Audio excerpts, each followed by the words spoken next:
You should be grateful we even let you sit at this table, Charmaine. Pity is the only reason you are here. My mother Yvonne smirked over her mimosa, while my sister and her husband laughed.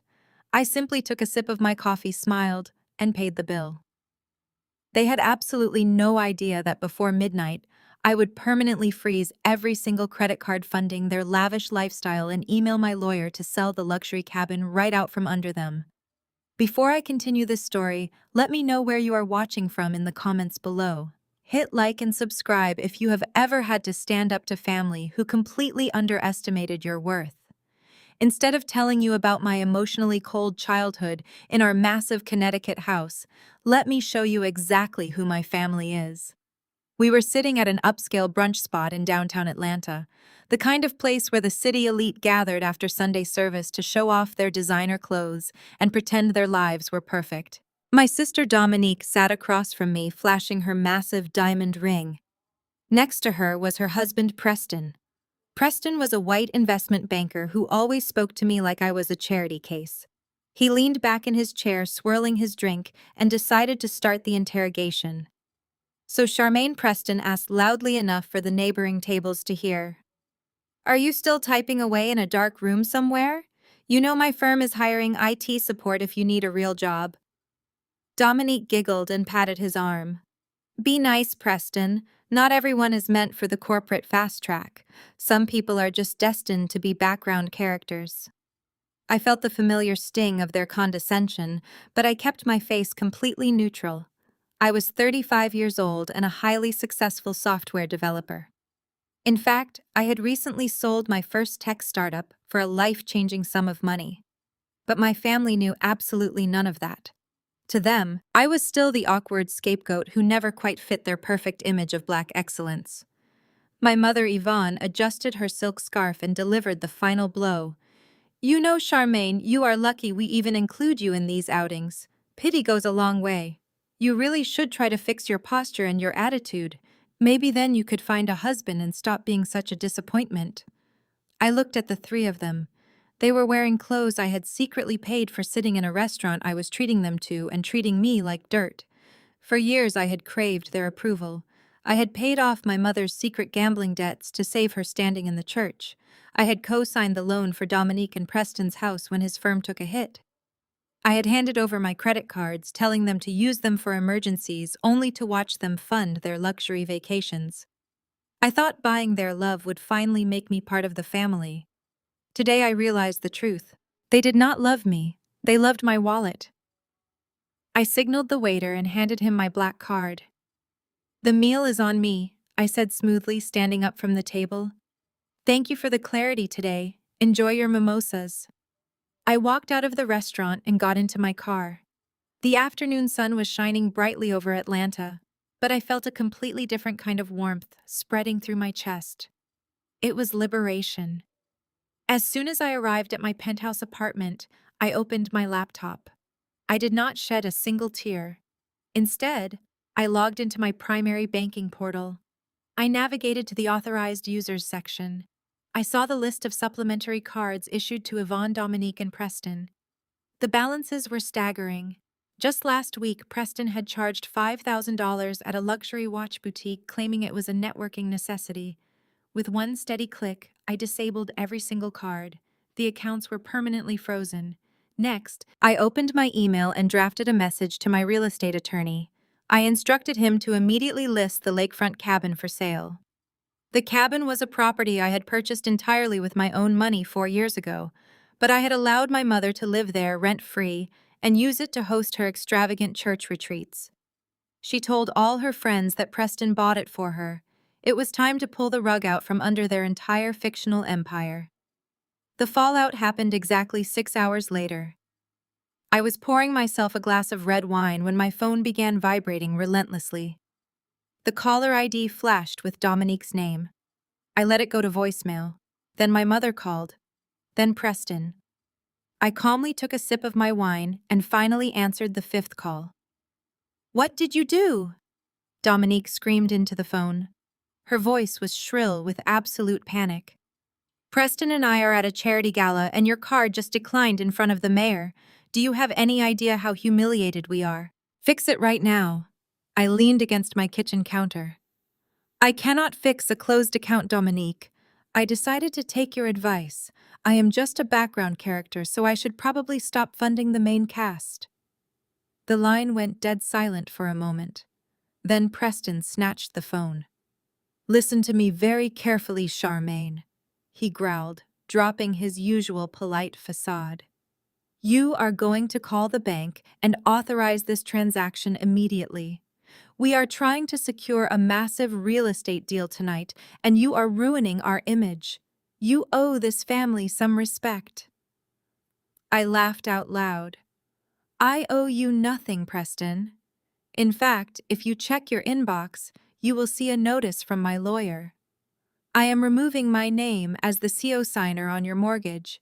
You have 30 days to refinance the house solely under your own names, or the bank will begin foreclosure proceedings. Have a wonderful evening at the gala. I hung up the phone and blocked both of their numbers. But the night was far from over. 10 minutes later, my mother Yvonne marched past my building's security and started pounding on my apartment door. I had expected this. I opened the door to find her furious, her designer purse clutched tightly in her shaking hands. How dare you embarrass your sister like that? Yvonne demanded, pushing her way into my foyer. Turn those cards back on right this instant. You are acting like a petulant child. I stood my ground, refusing to let her intimidate me anymore. I am acting like a woman who finally woke up, I replied calmly. You sat at brunch and told me I was a pity invite. If I am such a disappointment, you certainly do not need my money to sustain your lifestyle. Yvonne scoffed, waving her hand dismissively. You are completely delusional. We do not need your money. Preston makes more than enough to support this family. You should be grateful we let you help out. Really? I asked, raising an eyebrow. If Preston is so wealthy, why did you call me crying 3 months ago to pay off your secret country club dues? Why are you living in a cabin that I own? Yvonne's face turned pale, then immediately flushed with rage. She realized I was no longer playing the quiet, compliant victim. You listen to me, Charmaine, Yvonne sneered, taking a step closer. You are going to fix this tonight. If you do not reactivate those accounts and sign the cabin deed over to Preston like we discussed, I will ruin you. I will go to your boss. I will tell your entire tech company that you are mentally unstable and abusive to your elderly mother. I will make sure you lose your job and your reputation in this city. You will have absolutely nothing. I looked at the woman who was supposed to protect me, listening to her openly blackmail me. I did not flinch. Instead, I pulled out my phone, pressed a button, and held it up. The screen showed a live recording of our conversation. You do not even know who I really am, Mom, I said smoothly. I do not have a boss. I own the company. And tomorrow morning I am changing the locks on the cabin. I need you to sign over 25% of this restaurant right now, or your brother-in-law here will make sure your landlord terminates your lease by midnight. My father Roland slammed a thick stack of legal documents onto my stainless steel prep counter, right in the middle of a fully booked Friday night dinner service. I stared at the man who had completely erased me from his life 5 years ago, and then looked at my arrogant white brother-in-law Connor, who was already pulling out his phone with a smug smile. They thought they had me cornered in my own kitchen. They had absolutely no idea that I did not just lease this commercial space. Before I continue this story, let me know where you are watching from in the comments below. Hit like and subscribe if you have ever had to show toxic family members that you are no longer the person they can bully. It was 8 in the evening at the Onyx, and my restaurant was operating at absolute peak capacity. I had spent the last 3 years pouring my blood and sweat into building this Afro-fusion fine dining establishment in Chicago South Loop, turning it into one of the most coveted dining reservations in the city. The main room was a brilliant symphony of clinking crystal glasses and low, sophisticated conversations among the city elite. My open kitchen was a beautifully synchronized dance of fire and precision. We were actively plating an intricate course of seared scallops and plantain puree when the heavy double doors of the main entrance violently flew open. I wiped my hands on a fresh towel, just in time to see my host desperately trying to stop a group of 4 people from marching through the main floor. I did not need to look twice to recognize the intruders. My mother Valerie wore her usual Sunday best, attempting to look like the perfect church event coordinator, while actively causing a massive public scene. Beside her walked my older sister Jasmine, carrying a pristine designer bag that probably cost more than my entire first year of culinary school tuition. Jasmine had always been the celebrated golden child, the one who played the delicate victim to get whatever she desired from our parents. Leading the aggressive pack was my father, Roland.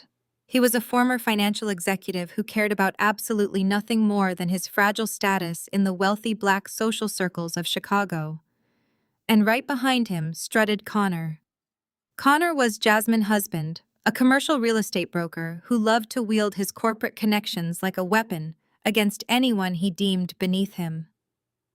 My family treated Connor like absolute royalty because they harbored this toxic belief that having a rich white son-in-law somehow elevated their own social standing. Connor thrived on that unhealthy dynamic, always speaking down to us under the guise of offering superior business advice. They completely ignored the frantic protests of my waitstaff and walked directly up to the open kitchen line. The ambient noise in the restaurant dipped slightly as nearby VIP tables noticed the bizarre disruption. I kept my face entirely neutral, refusing to show any emotion. I had not spoken a single word to any of these people in 5 years. "You have some nerve showing your face here, Roland," I said, keeping my tone incredibly low so my customers would not hear the full extent of the confrontation. My father did not flinch or offer a greeting. Instead, he tossed a heavy manila folder onto the metal counter right next to my plating station. The legal contract inside spilled out, revealing highlighted signature lines demanding a 25% equity transfer of my highly profitable business. "You owe this family a massive debt, Aaliyah," my father announced, projecting his deep voice so my entire line of sous chefs could hear every single word. "5 years ago, you selfishly turned your back on us when we needed you most. Now it is time to finally pay up." His definition of needing me was completely delusional. 5 years ago, I was working 2 grueling jobs just to afford my basic culinary school tuition. Jasmine had abruptly decided she desperately needed a month-long spiritual retreat in Tulum, but she flatly refused to pay for a professional kennel for her 3 expensive dogs. My father demanded that I drop out of my final semester and move into Jasmine's apartment to act as her unpaid pet sitter. When I refused to throw away my entire academic future for my sister's luxury vacation, my father told me I was a selfish failure. He completely cut me off financially and socially. My mother told our entire church congregation that I was a lost cause heading for disaster. They erased me from the family tree without a second thought. I survived on cheap instant noodles and slept on a cramped friend couch for 6 months just to finish my degree. I worked my way up from a lowly prep cook to executive chef through pure grit and exhaustion. They never once called to check if I was even alive. Now my restaurant was generating millions in yearly revenue, and suddenly they wanted a giant piece of the pie they never helped bake. I pushed the manila folder back across the cold metal counter. "You need to leave before I have my security team throw you out into the dirty street," I said calmly. That is exactly when Connor decided to insert himself into the tense situation. He smugly buttoned his expensive suit jacket and leaned heavily over the counter, invading my professional workspace. His pale face was flushed with the sick thrill of intimidation. "I would not be so quick to call your little security guards Aaliyah," Connor sneered, his voice dripping with absolute arrogance and unearned authority. "You see, I happen to know exactly who owns this commercial building. My real estate firm actively manages the leasing portfolio for this entire block. We completely control the tenant contracts." He pulled out his phone and tapped the screen, holding it up for me to see the property management contacts list. Connor continued his vicious threat with a sickeningly sweet tone. Your father came to me asking for a little favor to bring his wayward daughter back in line. If you do not sign that equity transfer right now, I am going to make one quick phone call to the property management division. I will tell them you are running hazardous kitchen operations. I will have your precious lease terminated for breach of contract by midnight. My mother Valerie nodded vigorously, crossing her arms tightly over her chest. You heard him, Aaliyah, she chimed in, her voice loud and grating. You cannot possibly fight the powerful system Connor has behind him. Sign the papers and we can go back to being a real family. Do not force us to put you back out on the street where you belong. Jasmine smiled from behind her husband, clearly enjoying the ultimate power trip. Just sign it, sis, Jasmine said mockingly. You really do not want to go back to selling street food from a rusty cart. Connor is doing you a massive favor by letting you keep 75% of your own hard work. They stood there basking in their perceived victory. They honestly believed that a young black woman running a restaurant could easily be crushed by a corporate real estate threat. They thought my success was fragile enough to be broken by one single phone call from an entitled broker.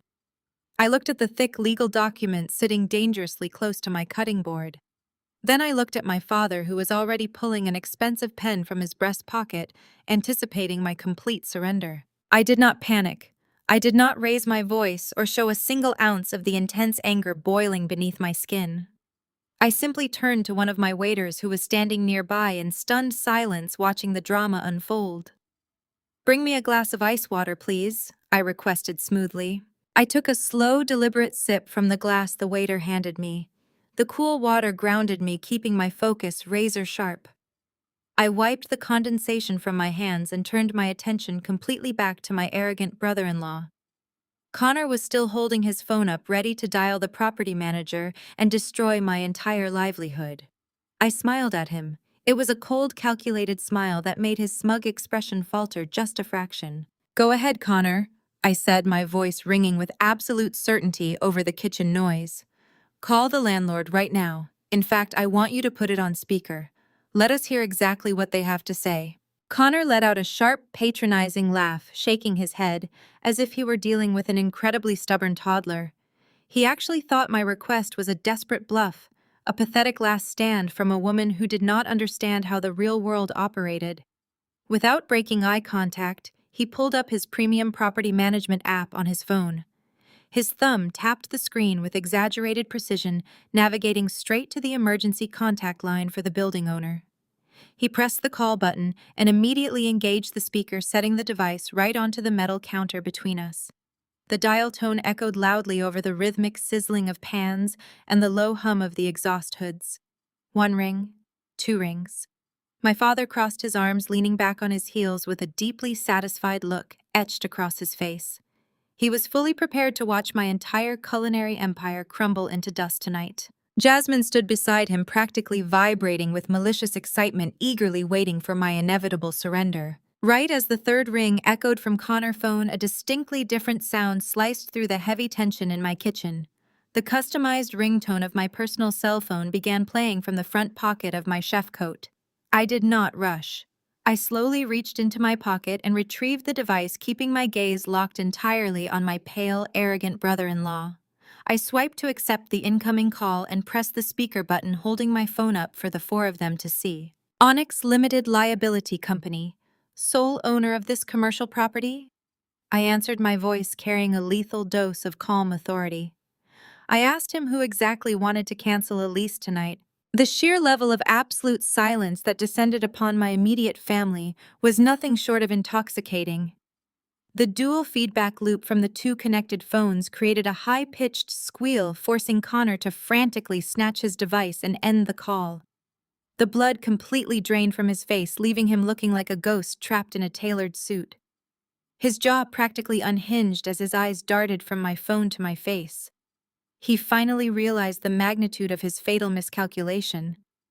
I had not merely signed a tenant agreement for this massive space. 6 months ago, after securing a highly lucrative private investment deal, I had quietly purchased the entire historic brick building outright. I was the landlord. Connor was standing inside my house trying to threaten me with an eviction notice he had absolutely no power to execute. My father blinked rapidly, his previous arrogant posture completely disintegrating. He looked at the equity transfer papers sitting uselessly on the counter and then stared at me as if I were a complete stranger. He whispered, asking if I actually bought this building, his voice lacking all of its former booming confidence. Every single brick, I confirmed, leaning forward until I was just inches away from Connor, terrified face. I told them this meant they had absolutely zero leverage here. I pointed out that Connor could not call the property manager because he was looking right at her, and he certainly could not shut down my restaurant tonight or any other night. I told them to take their garbage contract and get out of my kitchen before I had them arrested for trespassing. For a fleeting second, I honestly thought they might just turn around and slink away in total defeat. But I had severely underestimated the depths of my mother's desperate need for attention and control. Valerie was never a woman who could accept losing gracefully. When she realized that the corporate intimidation tactic had spectacularly failed, she instantly pivoted to her most comfortable role, the persecuted matriarch. She refused to leave quietly into the night. She inhaled deeply and spun around to face the crowded dining room. Her hands flew up to her face in a gesture of pure theatrical agony. She wailed, asking for someone to help us, her voice piercing through the ambient restaurant chatter like a siren. She screamed that her own daughter was a thief. Dozens of heads snapped in our direction. High-profile politicians, prominent business owners, and local celebrities all paused with their forks halfway to their mouths. My kitchen staff froze, unsure of how to handle the sudden eruption of madness. Valerie marched out from the kitchen threshold, stepping directly into the main dining floor. She began pacing back and forth, gesturing wildly toward me, while tears began to stream down her cheeks on absolute command. She demanded that everyone listen to her, pointing an accusing finger at my face. This woman abandoned her sick elderly parents 5 years ago. She screamed, her voice cracking with fake sorrow. We sacrificed our entire lives to give her everything, and she left us to rot. She stole our hard-earned retirement money to buy this building. This whole restaurant is funded by stolen family wealth. She is a fraud and a criminal. The sheer audacity of her lies made my blood run cold. She was actively trying to destroy my professional reputation in front of the very people who kept my business alive. She wanted to plant a seed of doubt in the minds of Chicago elite, hoping they would boycott my establishment out of misplaced moral outrage. My father quickly caught on to her strategy. Roland stepped out beside her, nodding solemnly and playing the role of the deeply wounded patriarch, trying to save his family honor. "We just came here tonight to ask for what is rightfully ours," he announced to the completely silent room, projecting a tone of profound sorrow. "We just wanted a small portion of the business she built using our stolen funds, and she threatened to have us arrested." Jasmine immediately began to sob loudly, clinging to Connor's arm. She cried, asking how I could do this to our parents, acting as if her heart was completely shattered after everything they gave me. Her performance was sickeningly perfect. I watched this disgusting performance unfold with a mixture of absolute disgust and calculating patience. I refused to engage in a screaming match with them. I would not diminish myself by putting on a matching theatrical display. Instead, I caught the eye of my head of security, Damon, who was already rushing across the dining room with 2 massive bouncers trailing closely behind him.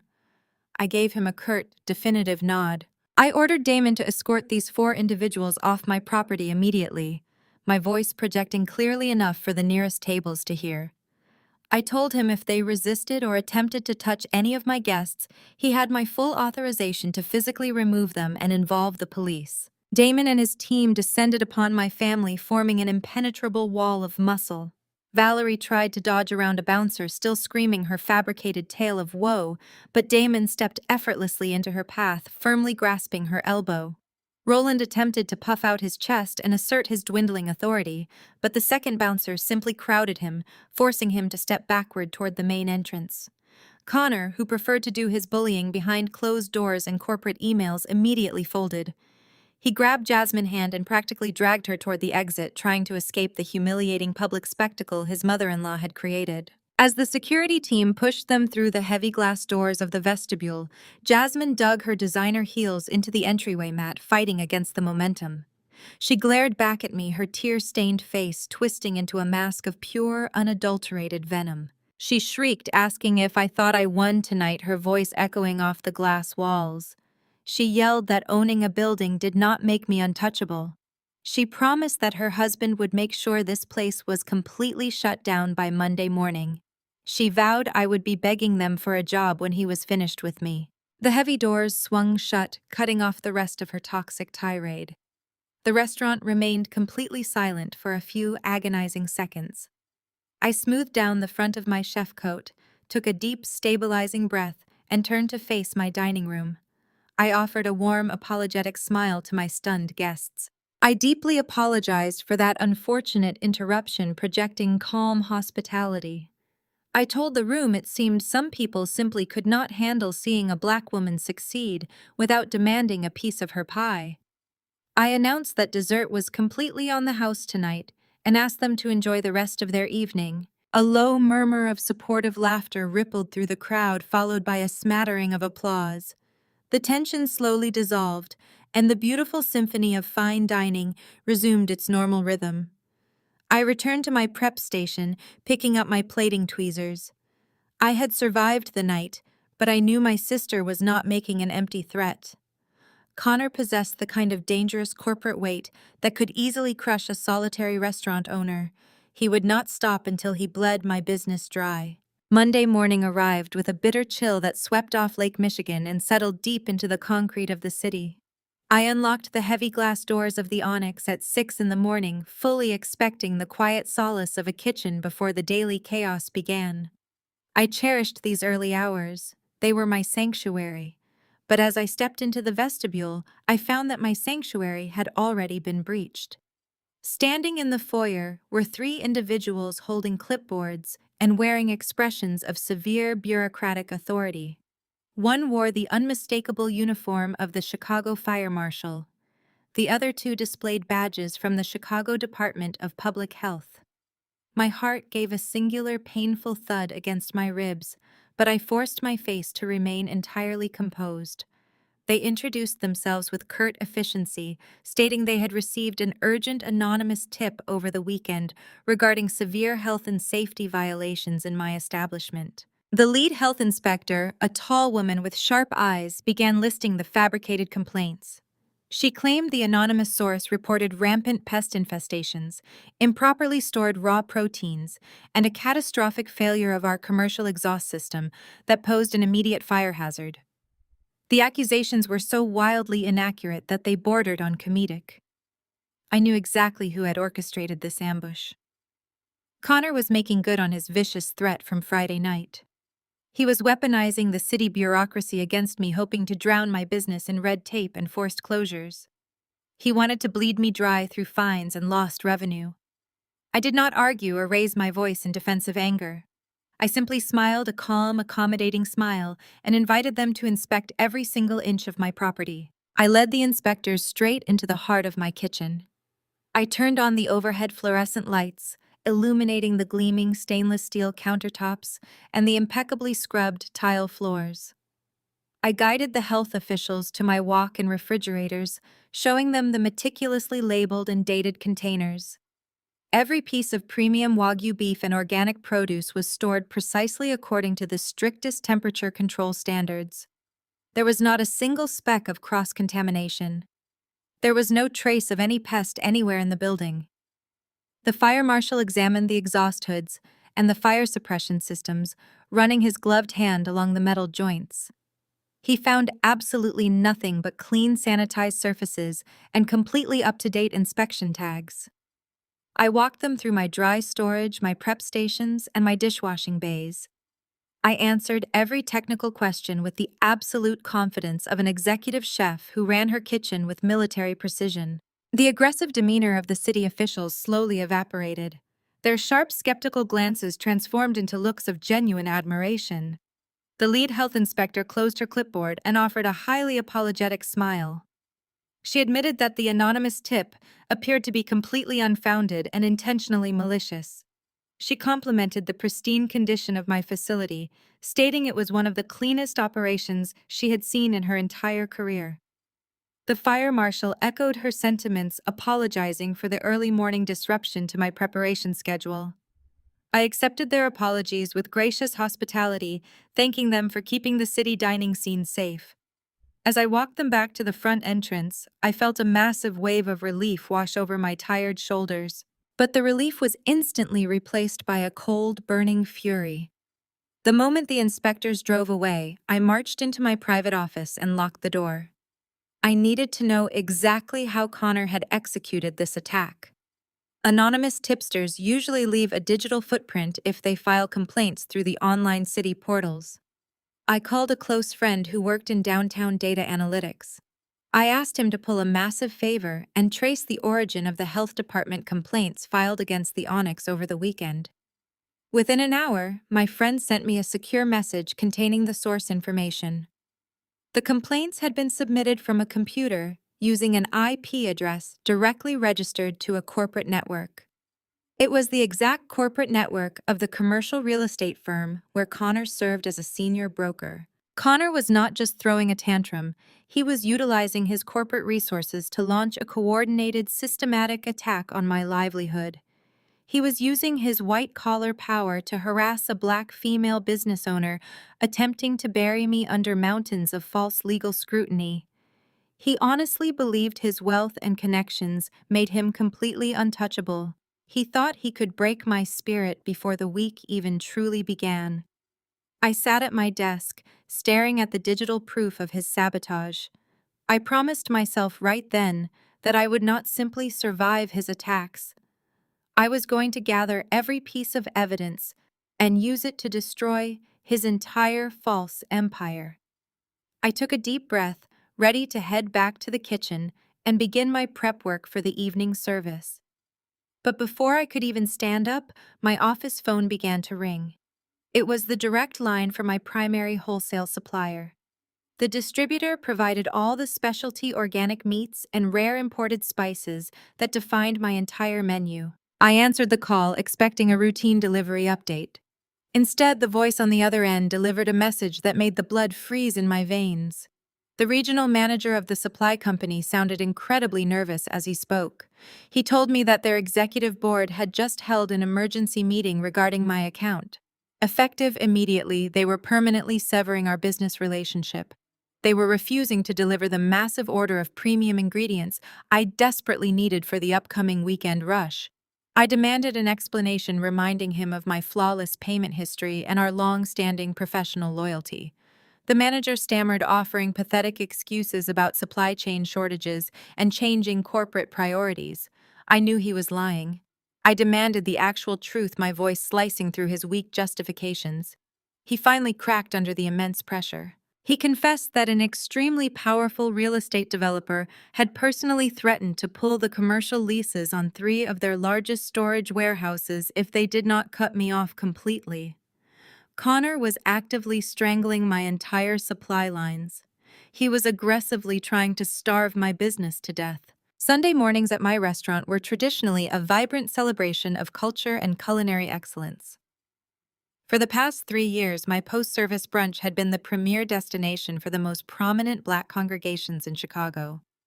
After the morning sermons concluded, my dining room would typically swell with the joyful sounds of families relaxing and breaking bread over my signature shrimp and grits and sweet potato waffles.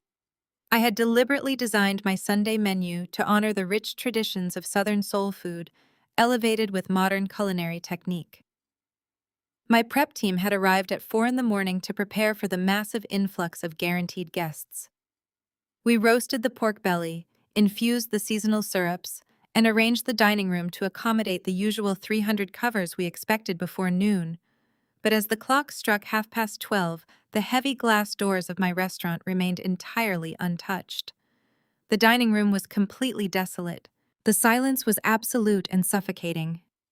My waitstaff stood near their assigned stations, exchanging confused glances while the meticulously prepared food slowly lost its perfect temperature under the heating lamps. I walked out from the kitchen, wiping my hands on my apron, trying to understand the sudden and unprecedented drop in attendance.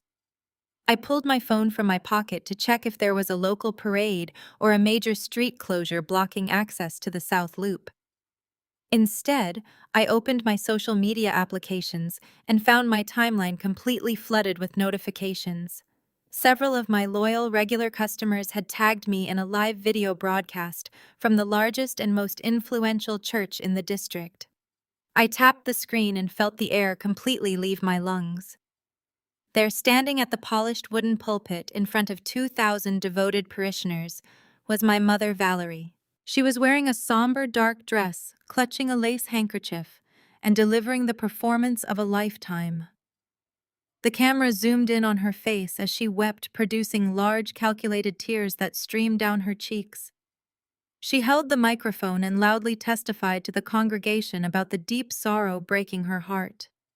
She told the massive crowd that she and my father were suffering from severe health issues and mounting medical debts. She painted a tragic picture, claiming they had sacrificed their last dimes to raise a daughter who completely abandoned them in their twilight years. My mother let her voice tremble with fake emotion as she described how I had cruelly turned my back on my own blood to chase greed and secular wealth. She did not stop at playing the abandoned parent. She maliciously targeted my business. Valerie looked directly into the camera and declared that my restaurant was a den of sin built entirely on stolen money and supreme arrogance. She warned the faithful congregation that spending a single dollar at my establishment was a direct insult to the sanctity of family and faith. The camera panned to the senior pastor, a man who had personally eaten my food completely free of charge on multiple occasions.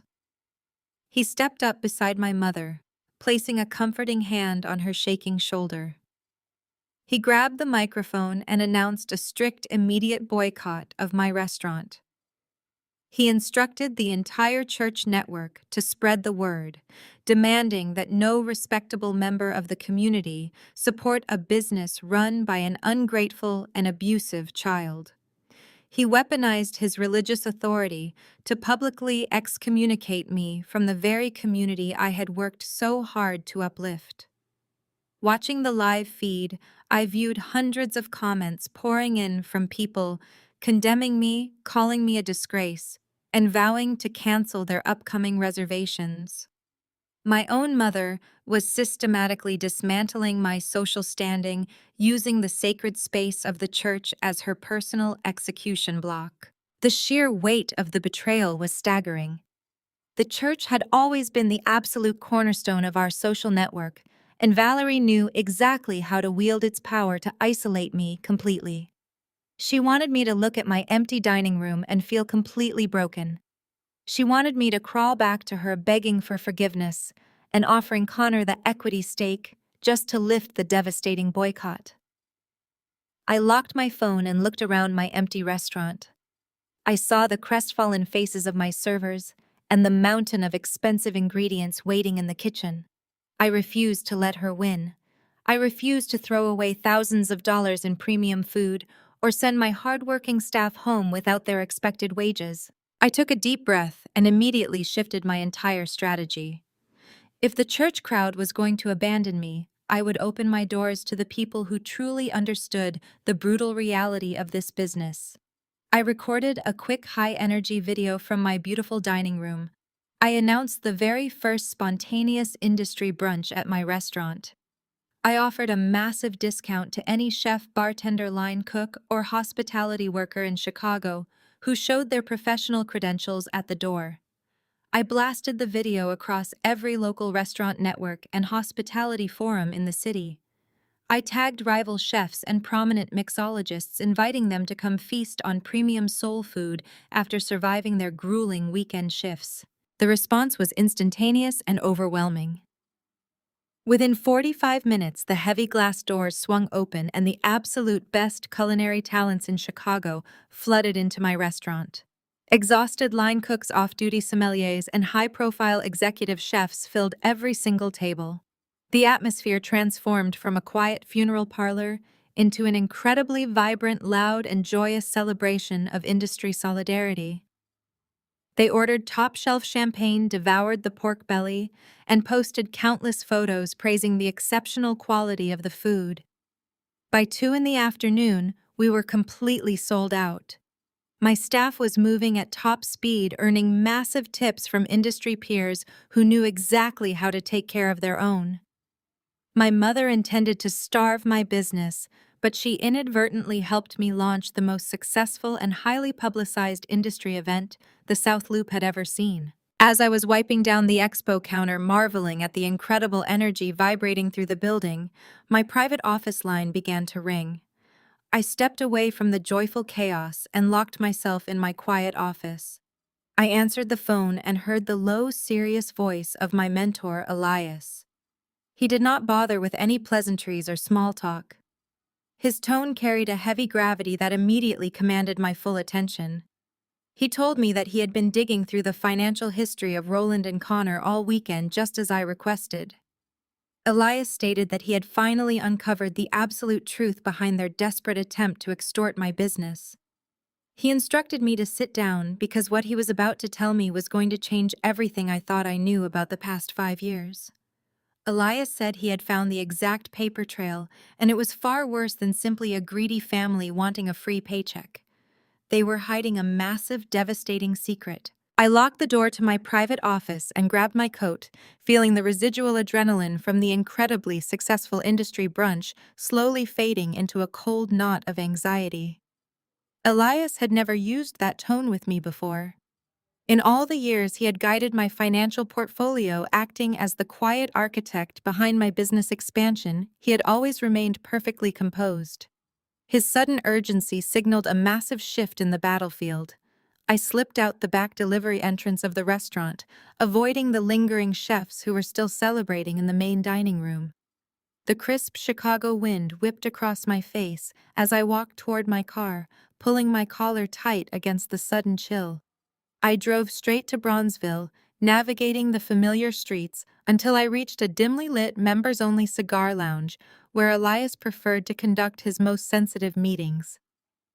The heavy mahogany doors shut behind me, muting the sounds of the bustling city. The lounge was nearly empty, smelling of aged leather and expensive tobacco. I spotted Elias sitting in a secluded corner booth furthest from the bar. He was a distinguished man in his 60s, wearing an immaculate tailored suit that spoke of quiet generational wealth. He did not smile as I slid into the leather booth across from him. Instead, he simply adjusted his glasses and placed his hands flat on the polished wooden table. A thick, leather-bound dossier rested directly between us, looking like a loaded weapon waiting to be fired. I asked him what he had found, my voice barely rising above a whisper. Elias took a slow, deliberate breath before opening the heavy cover of the dossier. He told me that my family was not trying to take 25% of my restaurant because they were greedy or vindictive. They were doing it because they were drowning and they desperately needed a life raft. Elias slid the first stack of printed documents toward me. The pages were covered in dense financial jargon and redacted corporate logos, but Elias quickly translated the corporate speak into a brutal reality. He started with my father. For the past year, Roland had been strutting around the elite social circles of Chicago, bragging about his early retirement and his lucrative investment portfolios. He constantly positioned himself as a titan of industry at every single charity gala and church function. The documents told a completely different story. Elias revealed that Roland had not retired voluntarily. He had been forcefully terminated from his executive position for systematically embezzling corporate funds over a period of 3 years. His former firm had caught him cooking the books to sustain a lifestyle he could no longer afford on his actual salary. To avoid a highly public and humiliating trial, Roland had been forced to sign a strict non-disclosure agreement and surrender his entire severance package to pay back a portion of the stolen funds. He was completely broke. He had zero income and massive mounting debts. The man who had spent his entire life lecturing me about financial responsibility and black excellence was nothing more than a pathetic thief hiding behind a tailored tuxedo. He was terrified that the truth would leak out and destroy his precious standing in the community. I stared at the termination papers, feeling a strange mixture of absolute vindication and profound disgust. My father had literally cast me out of the family for pursuing my culinary dreams, claiming I was a financial liability, while he was actively stealing from his own employers. But the revelations did not stop with Roland.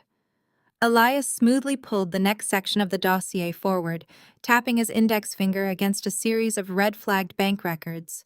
He told me to look closely at my arrogant brother-in-law. Connor loved to flaunt his white privilege and his supposed commercial real estate empire, acting as if he single-handedly elevated our family status. Jasmine paraded around the city, spending his money like water, constantly mocking my hard work. Elias informed me that Connor firm was actually suffocating under a mountain of catastrophic debt.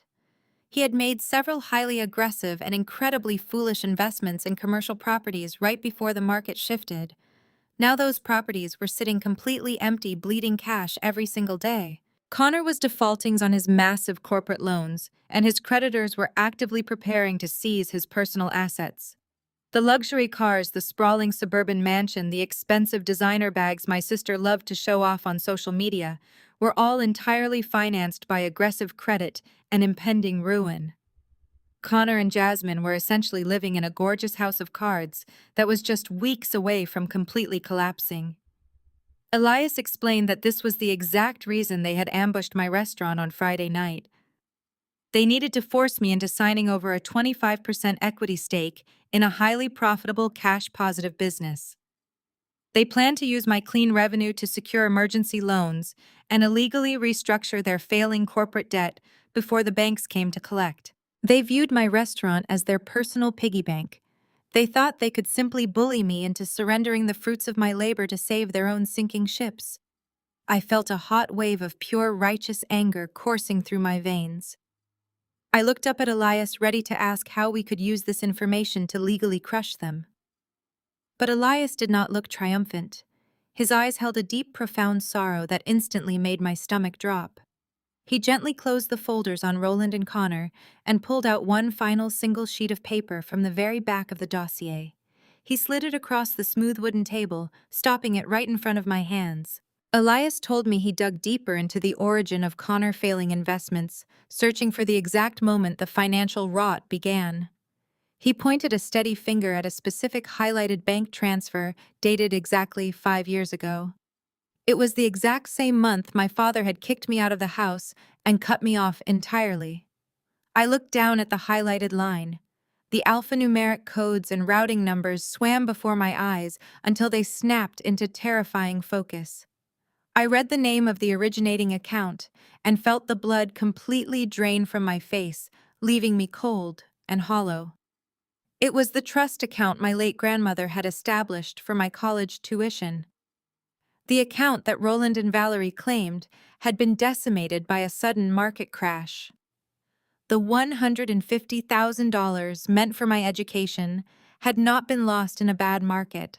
The document proved that my parents had deliberately authorized the complete liquidation of my childhood trust fund, transferring every single penny directly into a shell account owned by Connor. I sat frozen in the dimly lit booth, unable to tear my eyes away from the undeniable proof of their ultimate betrayal.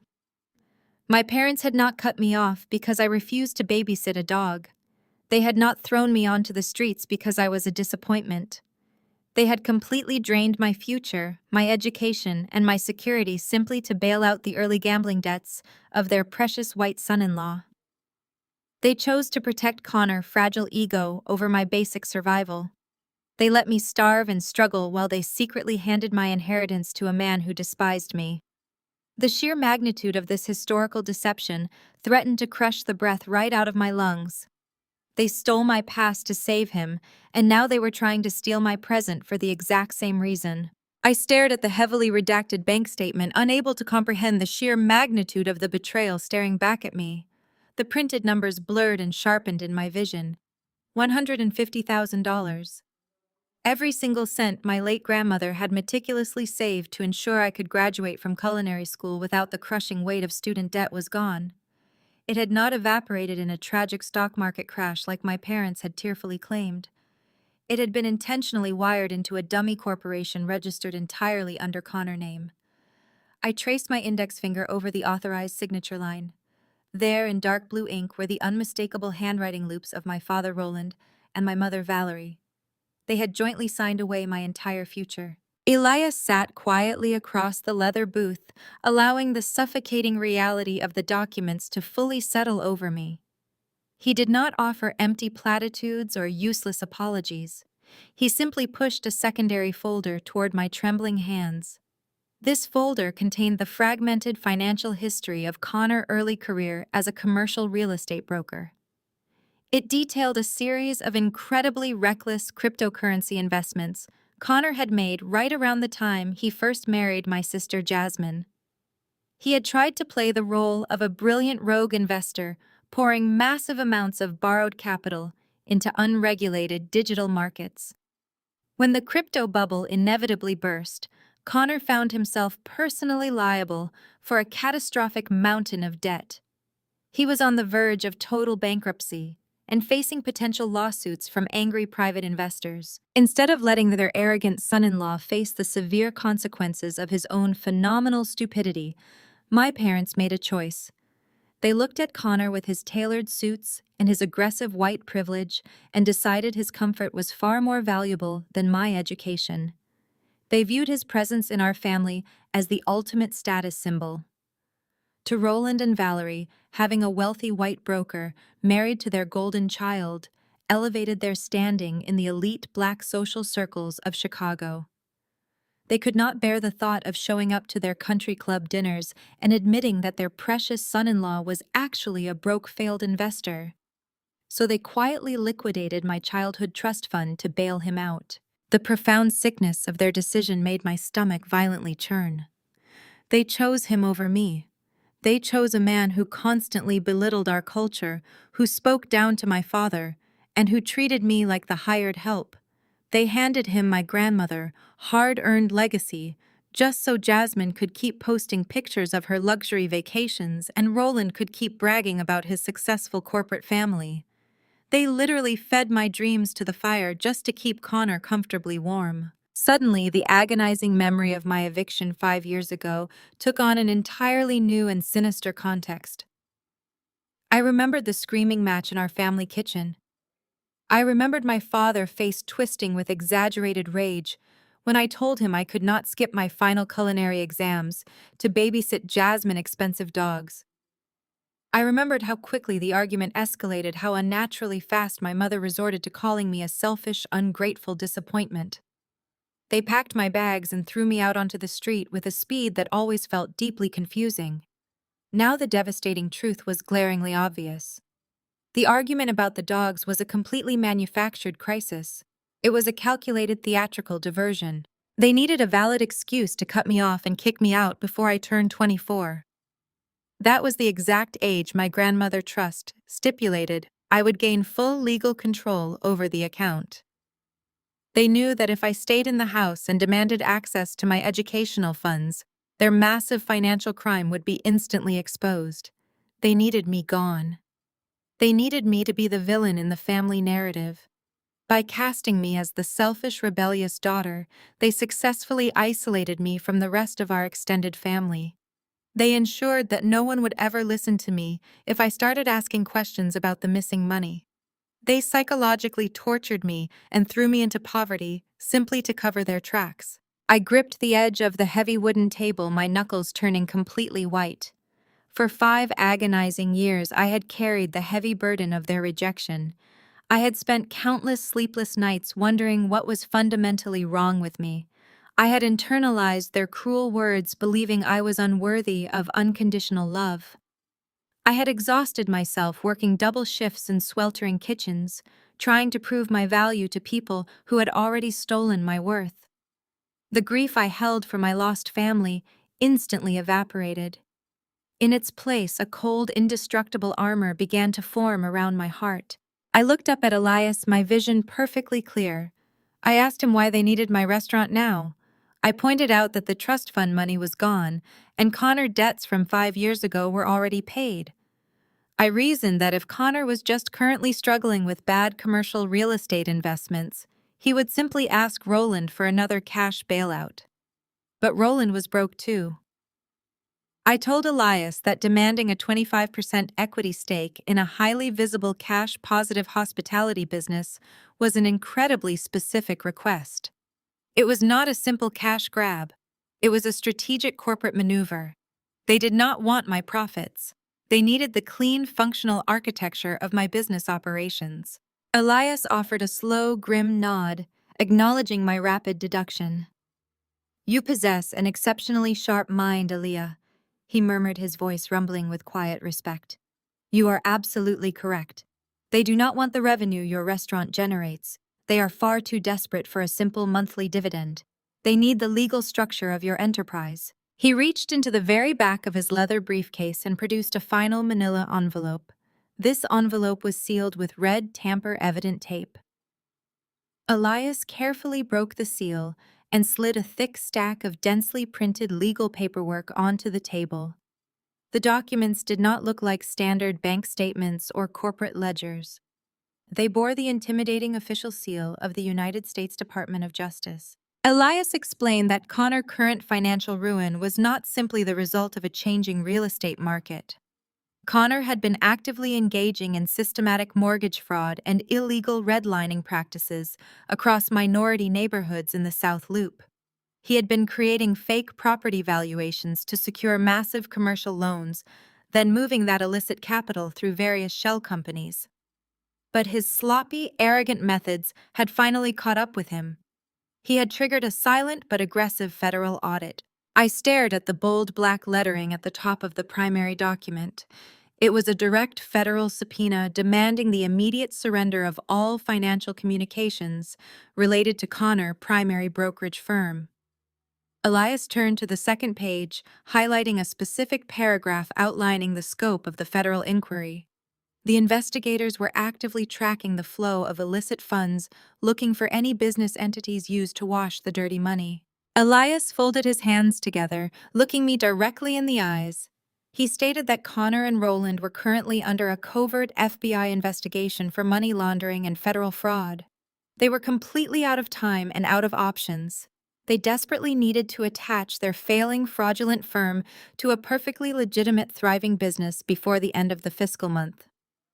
They wanted your 25% equity stake because a busy restaurant is the absolute perfect vehicle for washing large amounts of dirty cash. They intended to filter their fraudulent real estate money through your daily operational ledgers, masking their crimes behind your clean success. The sheer scale of their depravity left me temporarily speechless. My father and my brother-in-law were not just trying to bully me into giving them a free paycheck. They were actively attempting to make me an unwitting accessory to massive federal crimes. They were perfectly willing to let me take the fall and face potential prison time just to save their own miserable skins.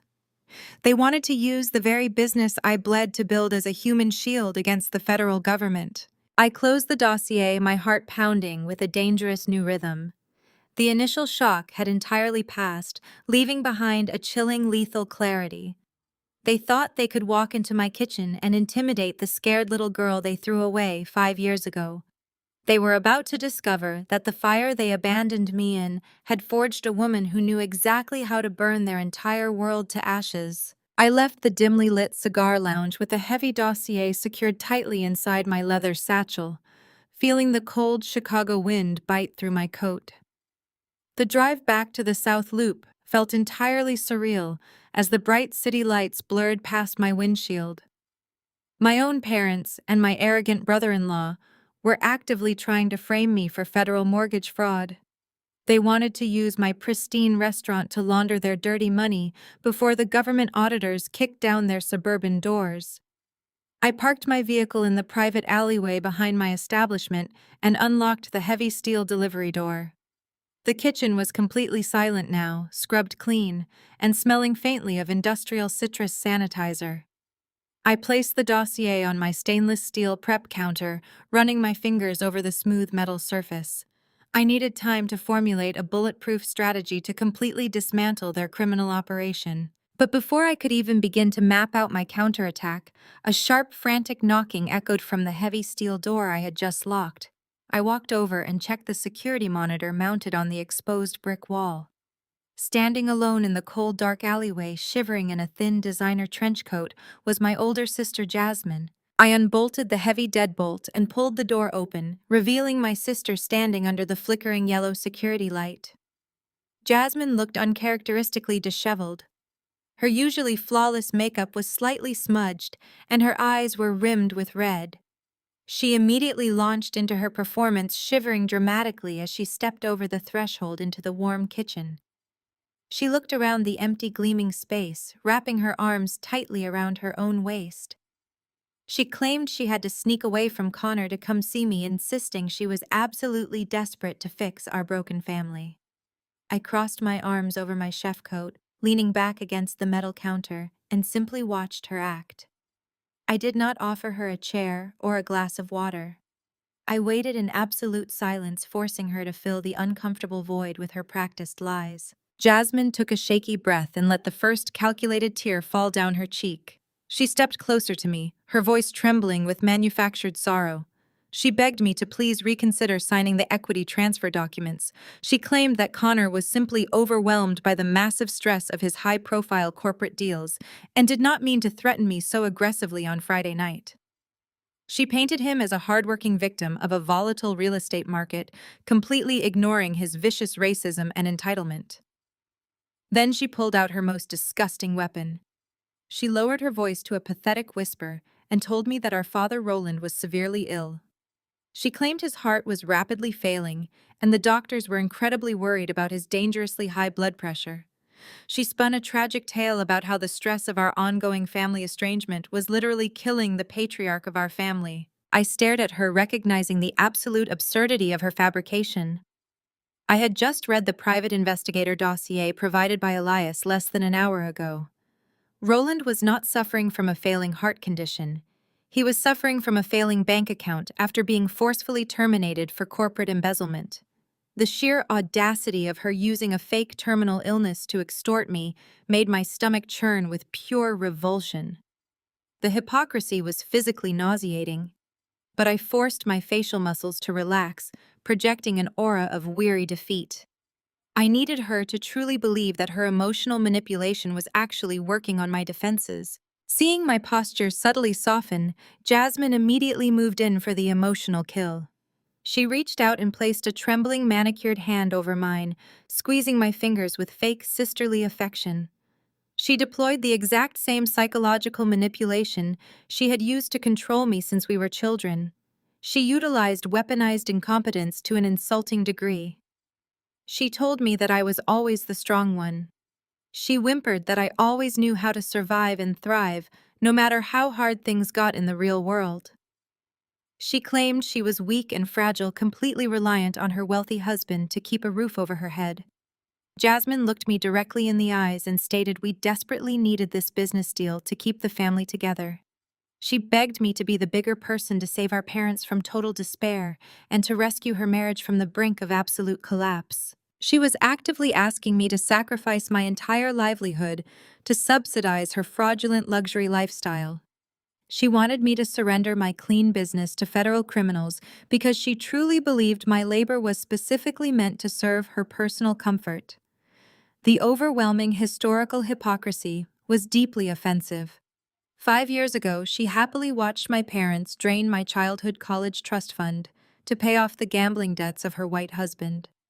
Now she was asking me to throw myself into the direct line of federal fire to save him a second time.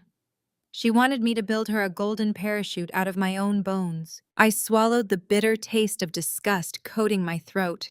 I looked down at the tile floor, letting my shoulders slump forward as if the immense weight of the church boycott and the supply chain sabotage had finally crushed my resilient spirit.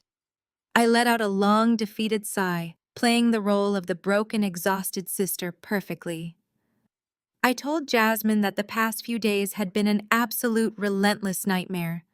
I admitted that my wholesale suppliers were vanishing, and the loyal congregation was actively avoiding my dining room due to the vicious smear campaign our mother had orchestrated from the sacred pulpit. I allowed a single genuine tear of frustration regarding the situation to escape creating the ultimate illusion of total surrender. I whispered, that I was simply too tired to fight their influence anymore. Jasmine's face instantly brightened, her fake sorrow evaporating into an expression of triumphant relief. The rapid shift in her demeanor was incredibly chilling to witness. She eagerly asked if this meant I was finally going to sign the 25% equity transfer over to Connor. She promised with a sickly sweet smile that once the legal paperwork was finalized, the terrible church boycott would miraculously end and my premium suppliers would immediately resume their normal deliveries. She painted a lovely picture of restored family harmony, completely ignoring the brutal extortion tactics required to achieve it. I looked back up at her, my expression completely devoid of any remaining fight. I told her I would sign the legal papers, but I had one specific non-negotiable condition. I refused to do it quietly in some dark back office, like a shameful, dirty secret. I reminded her that next Saturday was the official one-year anniversary gala for my restaurant. I told her I wanted to sign the partnership agreement publicly in front of all my prominent guests and investors to definitively prove to the city that our family was completely united and healed. I instructed her to bring Roland, Valerie, Connor, and their corporate lawyers to my restaurant next Saturday night. I promised her I would sign every single page of their contract right there on the main stage under the bright lights. Jasmine beamed with supreme arrogance, absolutely convinced she had successfully manipulated me into complete submission.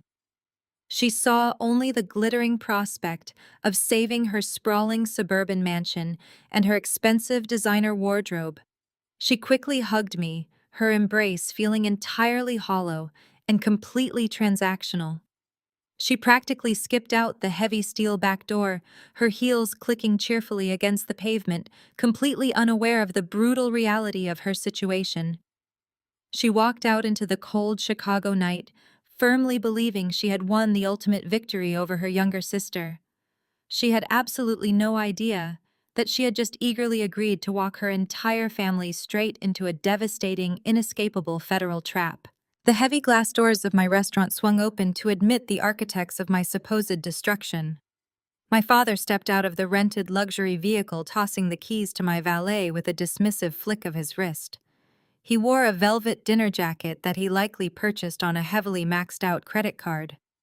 Beside him, my mother adjusted her sequined wrap, projecting the image of a flawless, affluent matriarch. Jasmine and Connor followed closely behind them, completing the portrait of a triumphant dynasty. They walked into my establishment not as guests, but as conquering royalty, arriving to claim their spoils. I stood quietly near the host stand, watching them absorb the magnificent atmosphere of the dining room. The space was an absolute triumph of design, featuring warm, ambient lighting, exposed brick walls, and lush greenery that complemented the sophisticated energy of the crowd.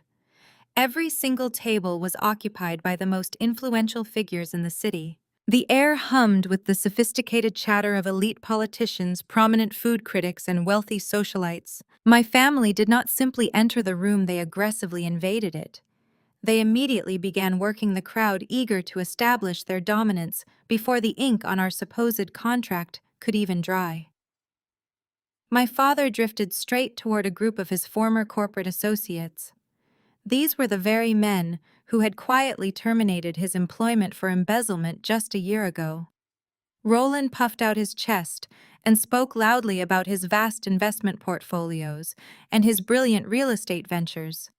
He slapped them on the back, laughing boisterously, pretending he was still a respected titan of industry rather than a desperate thief weeks away from total ruin. He completely dominated the conversation, bragging about how he had masterminded this entire restaurant concept to teach me the value of hard work. He actually claimed my success was the direct result of his brilliant financial mentoring. Meanwhile, my mother made a deliberate path straight toward the senior pastor of her church. This was the exact same religious leader who had publicly boycotted my business from the pulpit just a few short days ago. Valerie cornered him near the champagne tower, gripping his forearm with intense theatrical devotion. She raised her voice so the surrounding tables could hear every single syllable of her fabricated testimony. She loudly proclaimed that her relentless prayers and her strict, tough love had finally cured my rebellious spirit. She told the pastor that the prodigal daughter had finally returned to the righteous path. She spun a sickeningly sweet narrative about how our family had privately healed our divisions and how I was now humbly submitting my business to the superior guidance of my father and my brother-in-law. The pastor nodded solemnly, offering her a blessing of reconciliation while sipping the expensive vintage champagne I had personally selected for the evening. Jasmine was busy treating my meticulously trained waitstaff like her own personal servants. She strutted through the main aisles, pointing at various design elements and loudly taking credit for my aesthetic choices. She told a group of local lifestyle bloggers that she had personally inspired the Afro-fusion menu during our childhood.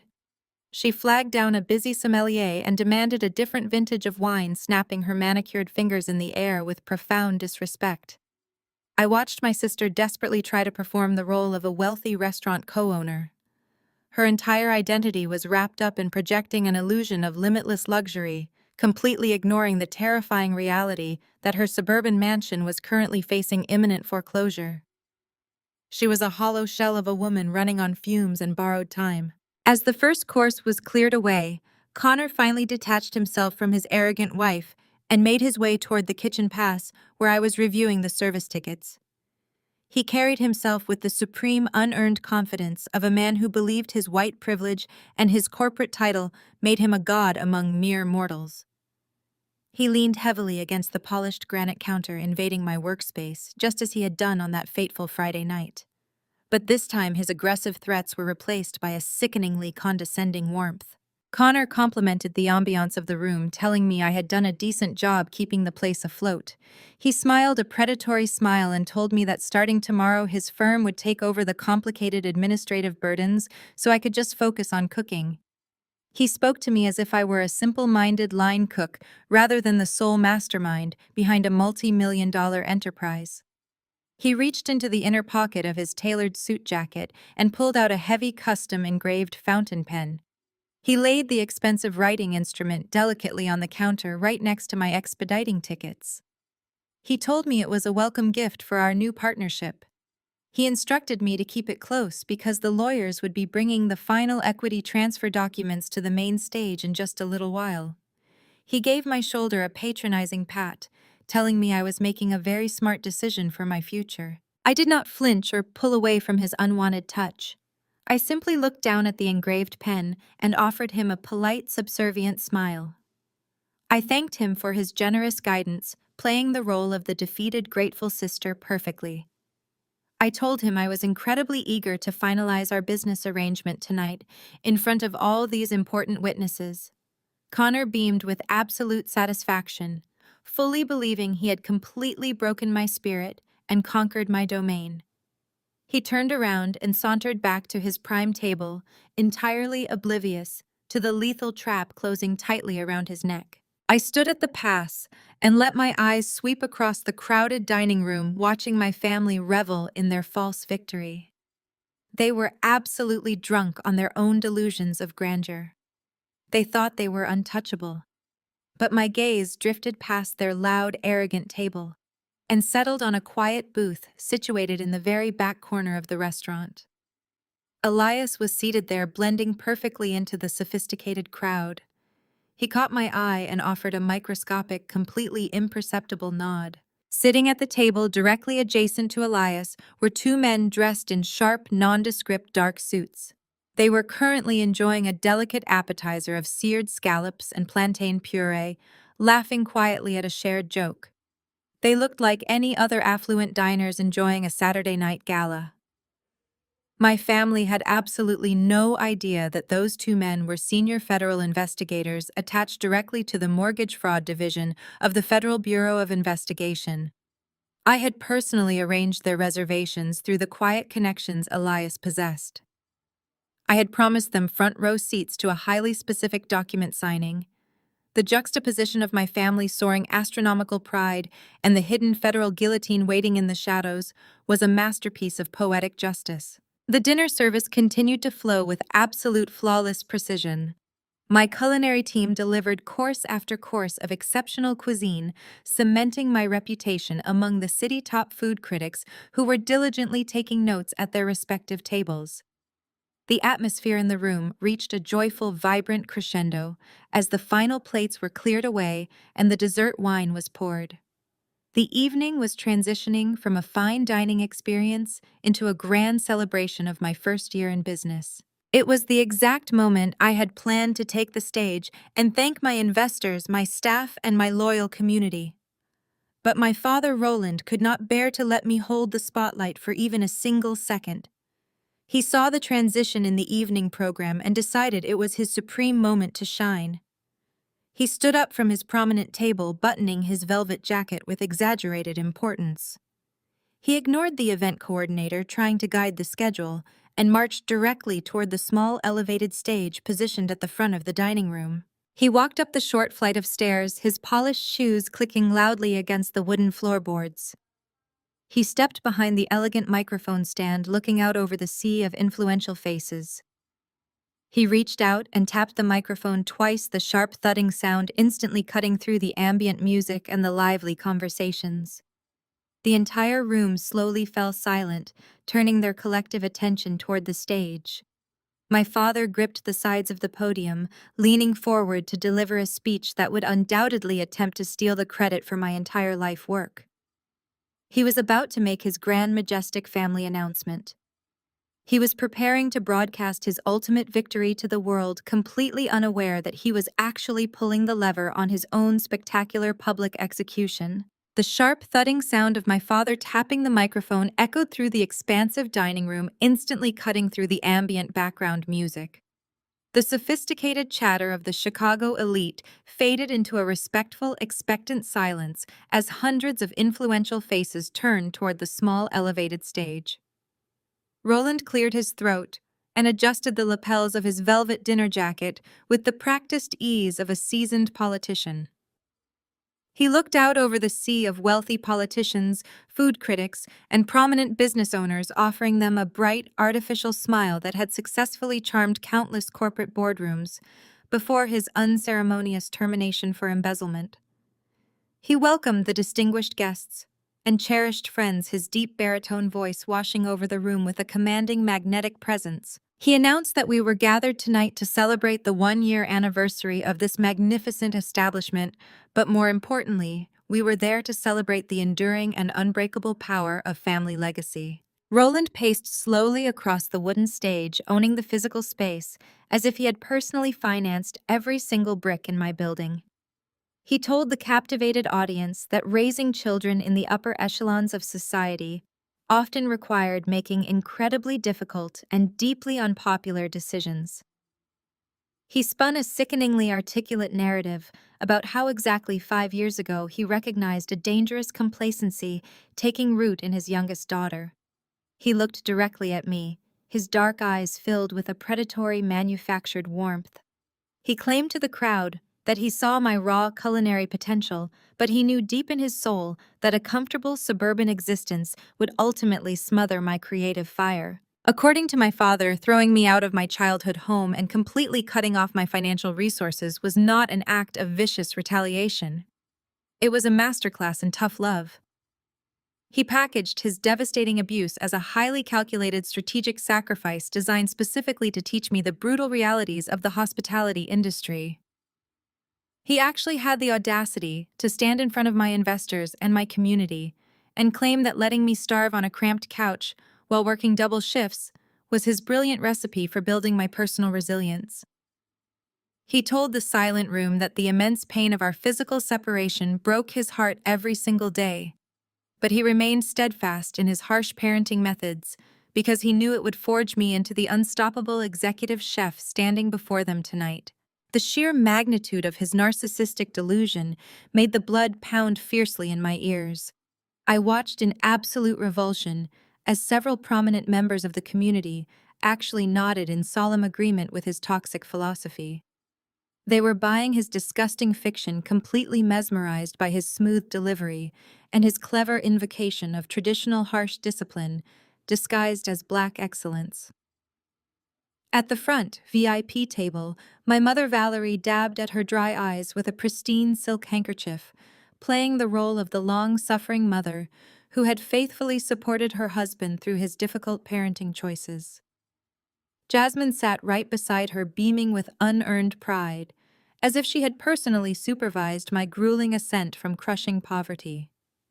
They were actively stealing the narrative of my survival, attempting to rebrand my isolated struggle as their collective family triumph. Roland let the warm applause wash over him, soaking up the stolen admiration before raising a single hand to quiet the room once again. He let his voice drop into a smooth corporate cadence, announcing that a successful business cannot survive on culinary passion alone. He declared that a true dynasty requires structural integrity, financial foresight, and the unification of a family and its diverse talents. He gestured grandly toward the front table where his arrogant son-in-law was waiting. Roland stated that tonight marked a monumental evolution for the Onyx because his daughter was officially bringing her beautiful restaurant under the protective umbrella of their family commercial real estate and investment portfolio. My father called Connor up to the stage, praising his white son-in-law as a brilliant titan of commercial development. He publicly credited Connor with possessing the vital corporate acumen needed to elevate my localized success into a massive national franchise. Connor stood up, smoothing his expensive tailored trousers, and walked up the short flight of stairs with the arrogant swagger of a conquering emperor. He carried a thick, leather-bound portfolio containing the fraudulent equity transfer documents. Connor placed the heavy folder directly onto the center of the wooden podium, opening it wide to reveal the signature pages that would legally surrender 25% of my life work to a desperate federal criminal. Roland turned his gaze back to me, extending his open hand toward the back of the room where I was standing near the host stand. He invited me to come up to the stage and seal this historic partnership. He asked the crowd to give a warm round of applause for the woman of the hour, the prodigal daughter who had finally returned to the fold. The entire dining room erupted into enthusiastic clapping. Hundreds of eyes turned in my direction, expecting a tearful, joyous family reunion to unfold right there on the stage. I took a deep, slow breath, filling my lungs with the savory aromas of the kitchen I had built from absolute scratch. I smoothed down the front of my pristine white chef coat and began the long walk across the dining room floor. Every step I took felt incredibly grounded and deliberate. I moved past the tables of food critics and local politicians, maintaining a serene and completely impenetrable expression. I was not walking toward a joyful reconciliation. I was marching toward a meticulously planned execution. As I climbed the short staircase to the stage, Connor offered me a sickeningly sweet, patronizing smile.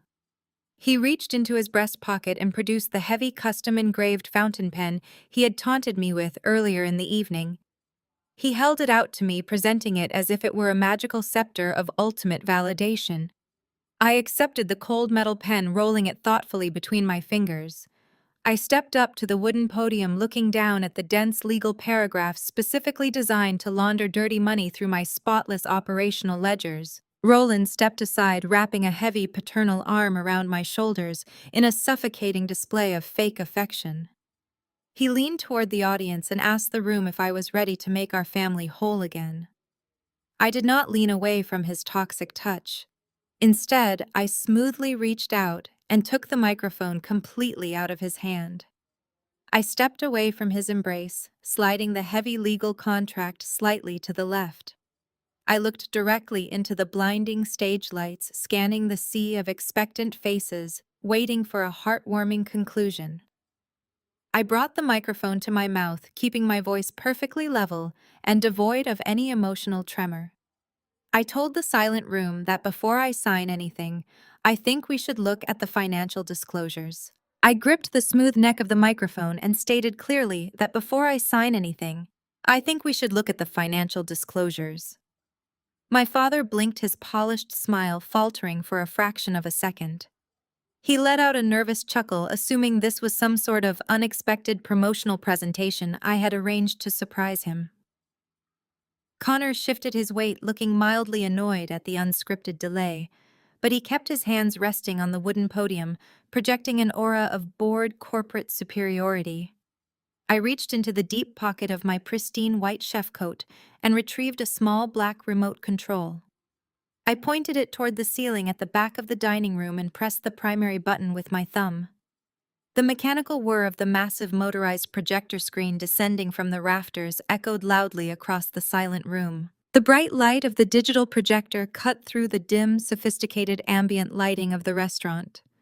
My family turned their heads expecting to see a slick marketing reel celebrating our newly forged corporate partnership. Instead, the massive white screen illuminated the entire stage with a high-resolution scan of a highly classified financial document. It was not a celebratory video or a montage of family photographs. It was a stark, unredacted bank ledger from exactly 5 years ago. The harsh white background and the thick black text loomed over the stage like a towering monument to their absolute deception. I heard a collective sharp intake of breath from the tables closest to the screen as the influential guests began to read the heavily magnified numbers. I turned to face the captivated audience, keeping my voice perfectly level and devoid of any emotional tremor. I directed their attention to the bold dates printed at the top of the ledger. I told the silent room that 5 years ago, my father stood before our entire church congregation and claimed I was a selfish, ungrateful burden. I reminded them of the story Roland and Valerie had aggressively peddled to every single person in their elite social circle. The story where I supposedly abandoned my family because I simply could not handle the rigorous pressures of culinary school. I pointed my finger directly at the massive screen and stated that the brutal eviction I suffered had absolutely nothing to do with my character or my supposed lack of discipline. I instructed the wealthy crowd to look closely at the transaction history displayed behind my head. There, in undeniable black and white, was a massive withdrawal from a specialized educational trust fund. I explained that my late grandmother had spent her entire life meticulously saving every spare dollar she earned to ensure I could graduate without the crushing weight of student debt. The screen displayed the exact final balance of $150,000. I let that massive number hang heavily in the air, allowing the sheer magnitude of the money to fully register with the audience. Then I pointed to the authorization line at the bottom of the projected document. I read the names aloud, ensuring every single syllable resonated through the high-quality sound system. The signatures belonging to Roland and Valerie were magnified to the size of a luxury vehicle, proving they had jointly authorized the complete and total liquidation of my future. Connor suddenly took a rapid step backward, his pale face losing every ounce of its former arrogant color. He realized exactly what document I was showing to the city elite. I shifted my dark gaze to my brother-in-law and told the crowd to follow the routing numbers indicating where my stolen inheritance had been wired. The destination account was not a hospital billing department or a failing family business account. The money had been wired directly into a corporate shell entity registered exclusively under the name of the white son-in-law, currently standing completely frozen on my stage. I gripped the microphone tighter, letting my voice rise with cold, lethal authority. I revealed that my parents had not cut me off to teach me a harsh lesson in independence. They threw me onto the cold streets of Chicago to desperately silence me because they had secretly drained my childhood trust fund. I exposed the sickening reality that Roland and Valerie had stolen my entire legacy simply to bail Connor out of a series of catastrophic gambling and cryptocurrency debts. They willingly sacrificed the education and basic survival of their black daughter to protect the fragile ego and the fraudulent financial standing of their precious white son-in-law. They chose to preserve their fake image of a wealthy, perfect family by feeding my dreams directly to the fire. The physical reaction from the crowded dining room was instantaneous and incredibly violent.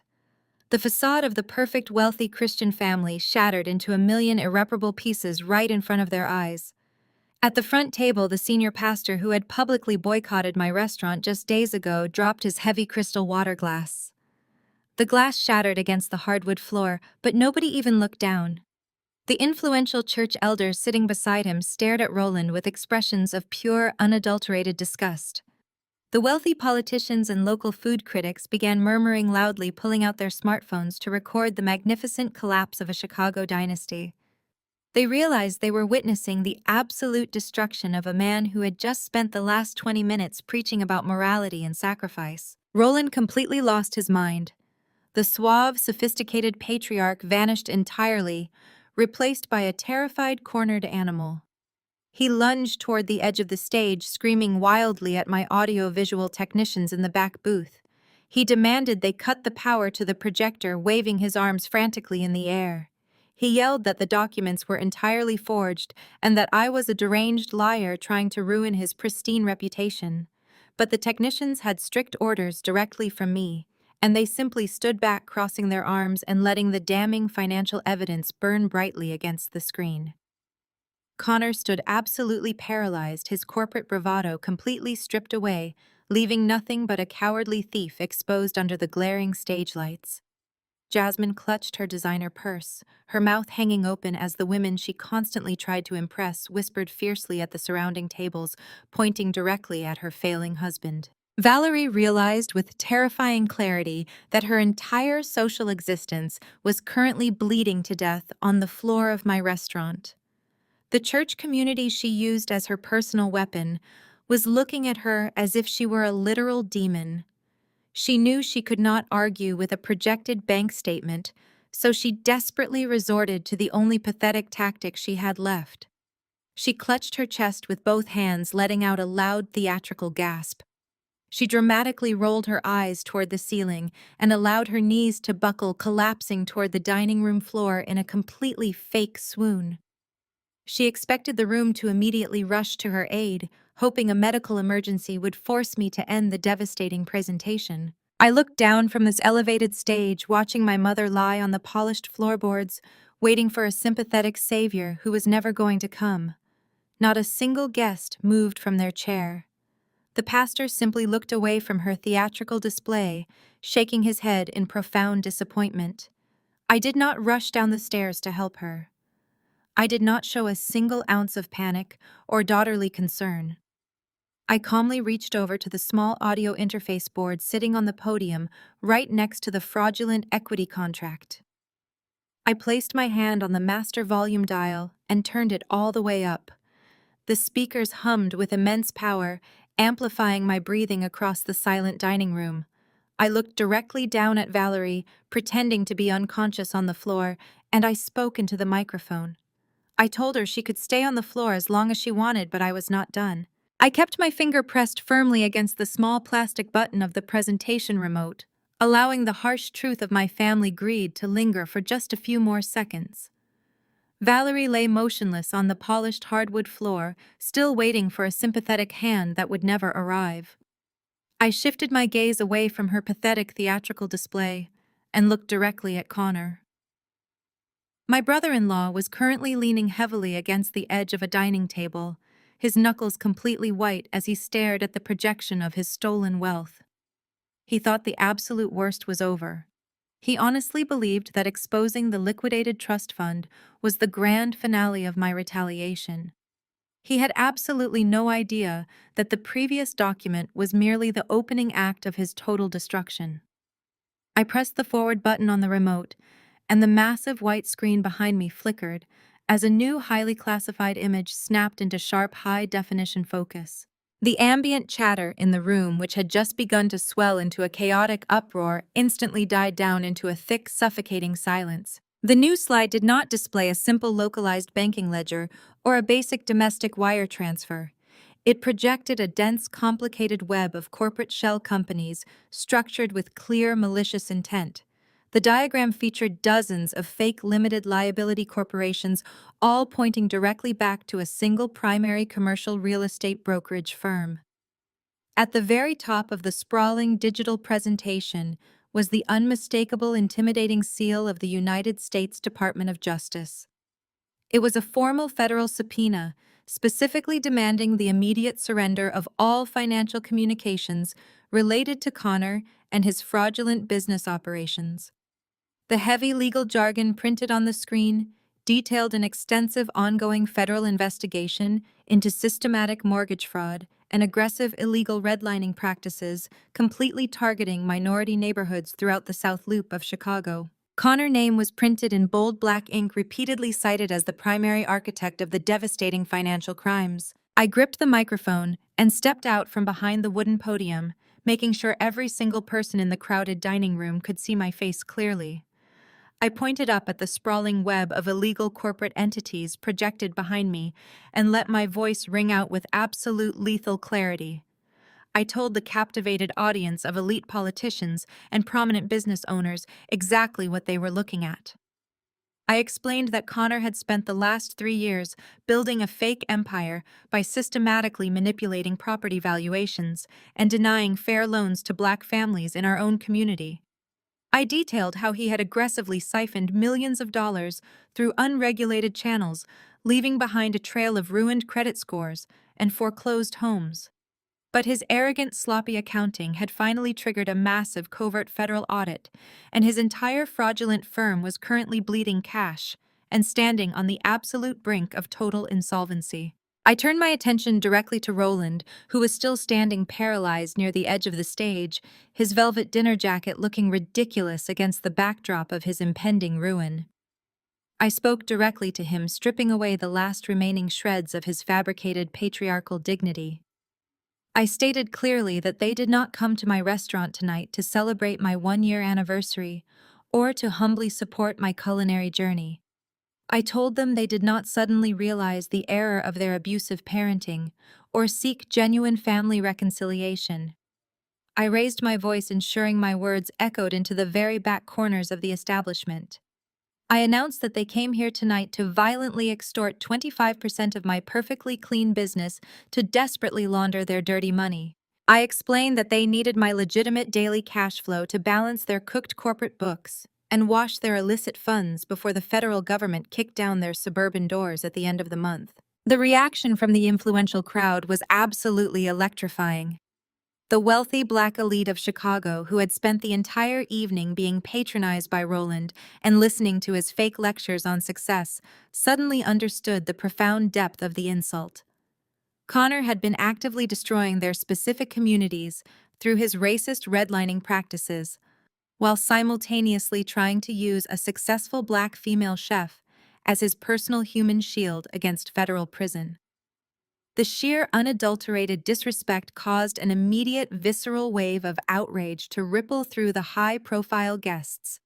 Dozens of smartphones were raised high into the air, their camera lenses focused squarely on the pale, sweating face of my brother-in-law, recording his absolute social and professional execution from every conceivable angle. The sophisticated corporate mask Connor always wore completely disintegrated right in front of my eyes. He realized that his carefully constructed life of white privilege and unearned wealth was permanently over. The profound humiliation of being outsmarted and publicly dismantled by the very woman he had relentlessly mocked finally broke whatever fragile restraint he had left.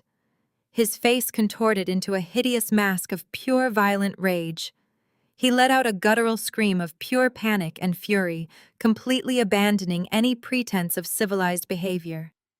He shoved past a prominent city councilman, knocking a tray of expensive champagne glasses onto the floor, and aggressively charged toward the elevated stage. Connor lunged up the short wooden staircase, completely unhinged, violently swinging his arms as he desperately tried to reach me. He screamed vile, aggressive threats, demanding that I turn off the projector and surrender the documents immediately. He wanted to physically tear the microphone from my hands and silence me by absolute force. In his delusional mind, he still believed he possessed the inherent authority to physically dominate the space and control the narrative. He thought his physical aggression would force the room to submit to his will. But he was no longer standing in a compliant corporate boardroom surrounded by enablers who tolerated his toxic behavior. He was standing in my sovereign territory, surrounded by a community that was actively watching him self-destruct. I did not take a single step backward. I did not flinch or show a microscopic ounce of fear as the enraged man charged up the steps toward my podium. I knew I was completely and utterly safe. Before Connor could even place a single polished shoe onto the main platform, a massive, impenetrable wall of dark suits materialized between us. Damon and his highly trained elite security team had been waiting in the wings, specifically anticipating this exact volatile reaction. They intercepted Connor with flawless military precision.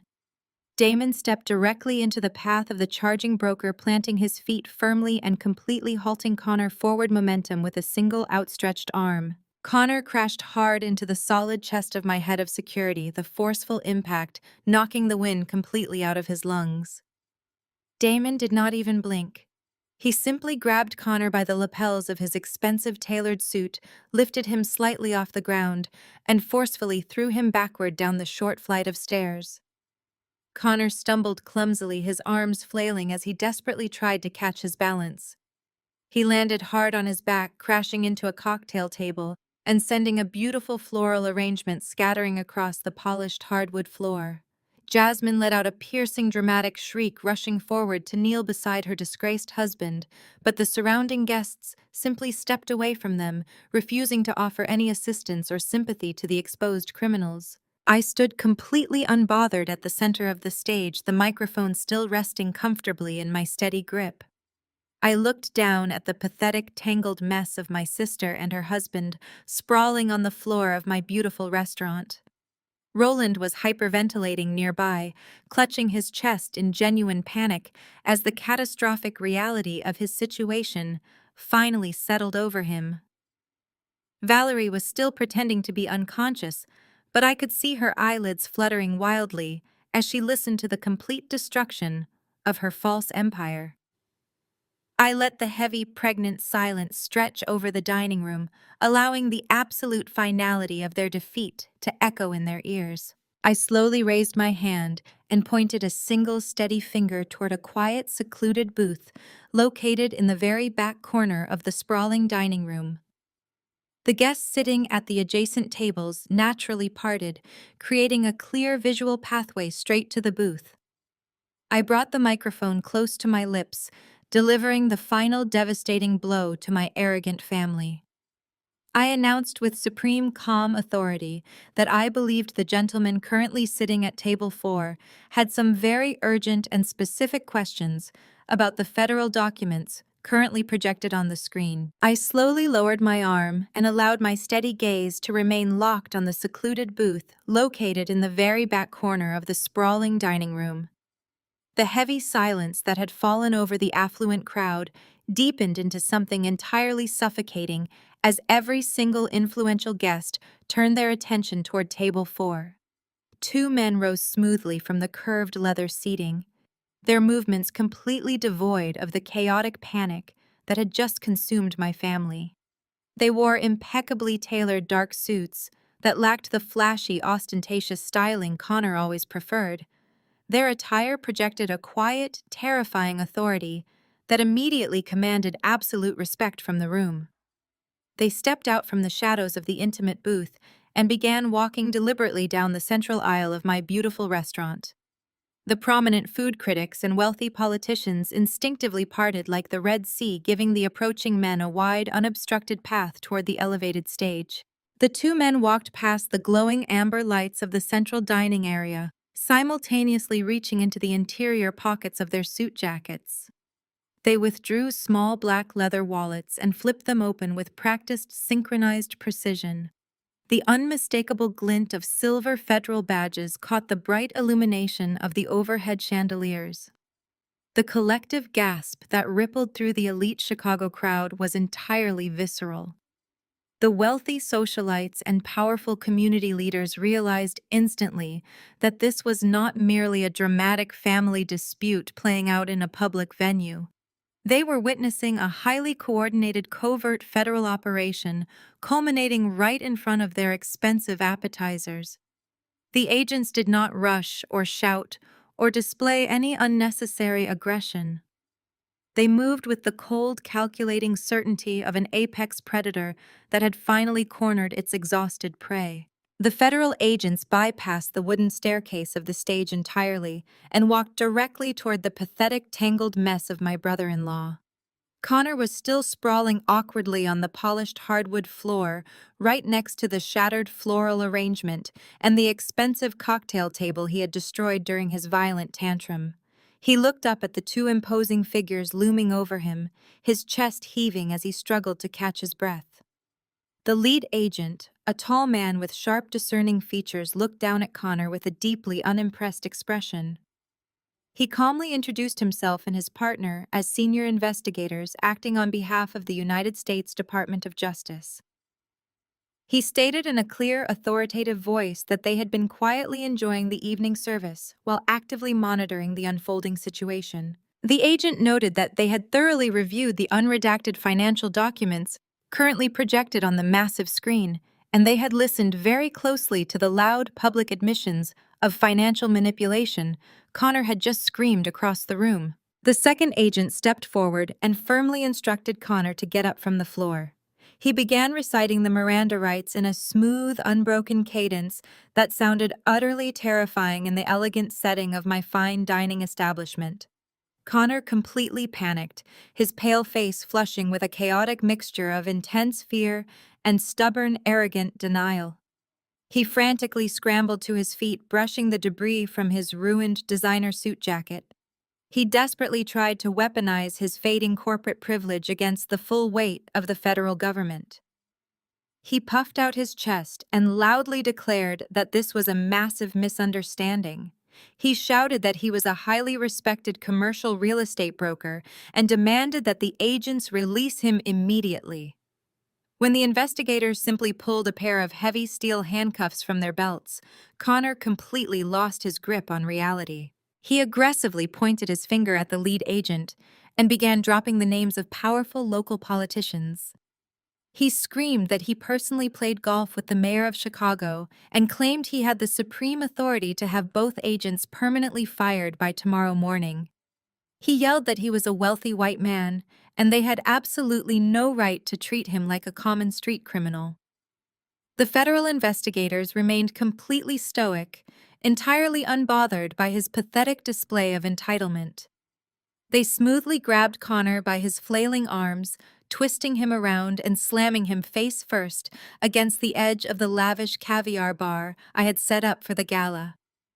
The delicate crystal bowls rattled dangerously as the agents forcefully pulled his hands behind his back. The sharp metallic clicking of the heavy steel handcuffs snapping shut echoed brilliantly across the silent dining room, sounding like the ultimate gavel drop on his fraudulent career. Jasmine witnessed her wealthy husband being brutally subdued against the caviar station and completely surrendered whatever fragile sanity she had remaining. Her entire identity was completely anchored to the illusion of his immense wealth and corporate power. Seeing him treated like a common thief caused her to unravel into a state of pure, unadulterated hysteria. She let out a piercing theatrical shriek and lunged forward, her expensive designer dress tearing slightly as she blindly charged toward the federal agents. She wildly grabbed the shoulder of the second investigator, trying desperately to physically rip him away from her disgraced husband.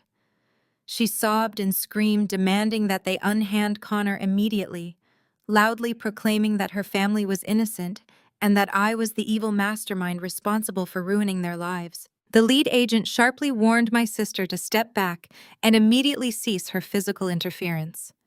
He clearly stated that she was actively obstructing a federal operation and would face severe legal consequences if she did not remove her hands from his partner. Jasmine completely ignored the verbal warning, her narcissistic delusion, convincing her that the rules simply did not apply to a woman of her perceived social standing. She doubled down on her aggressive behavior, digging her manicured fingernails into the dark fabric of the investigator suit and attempting to shove him backward.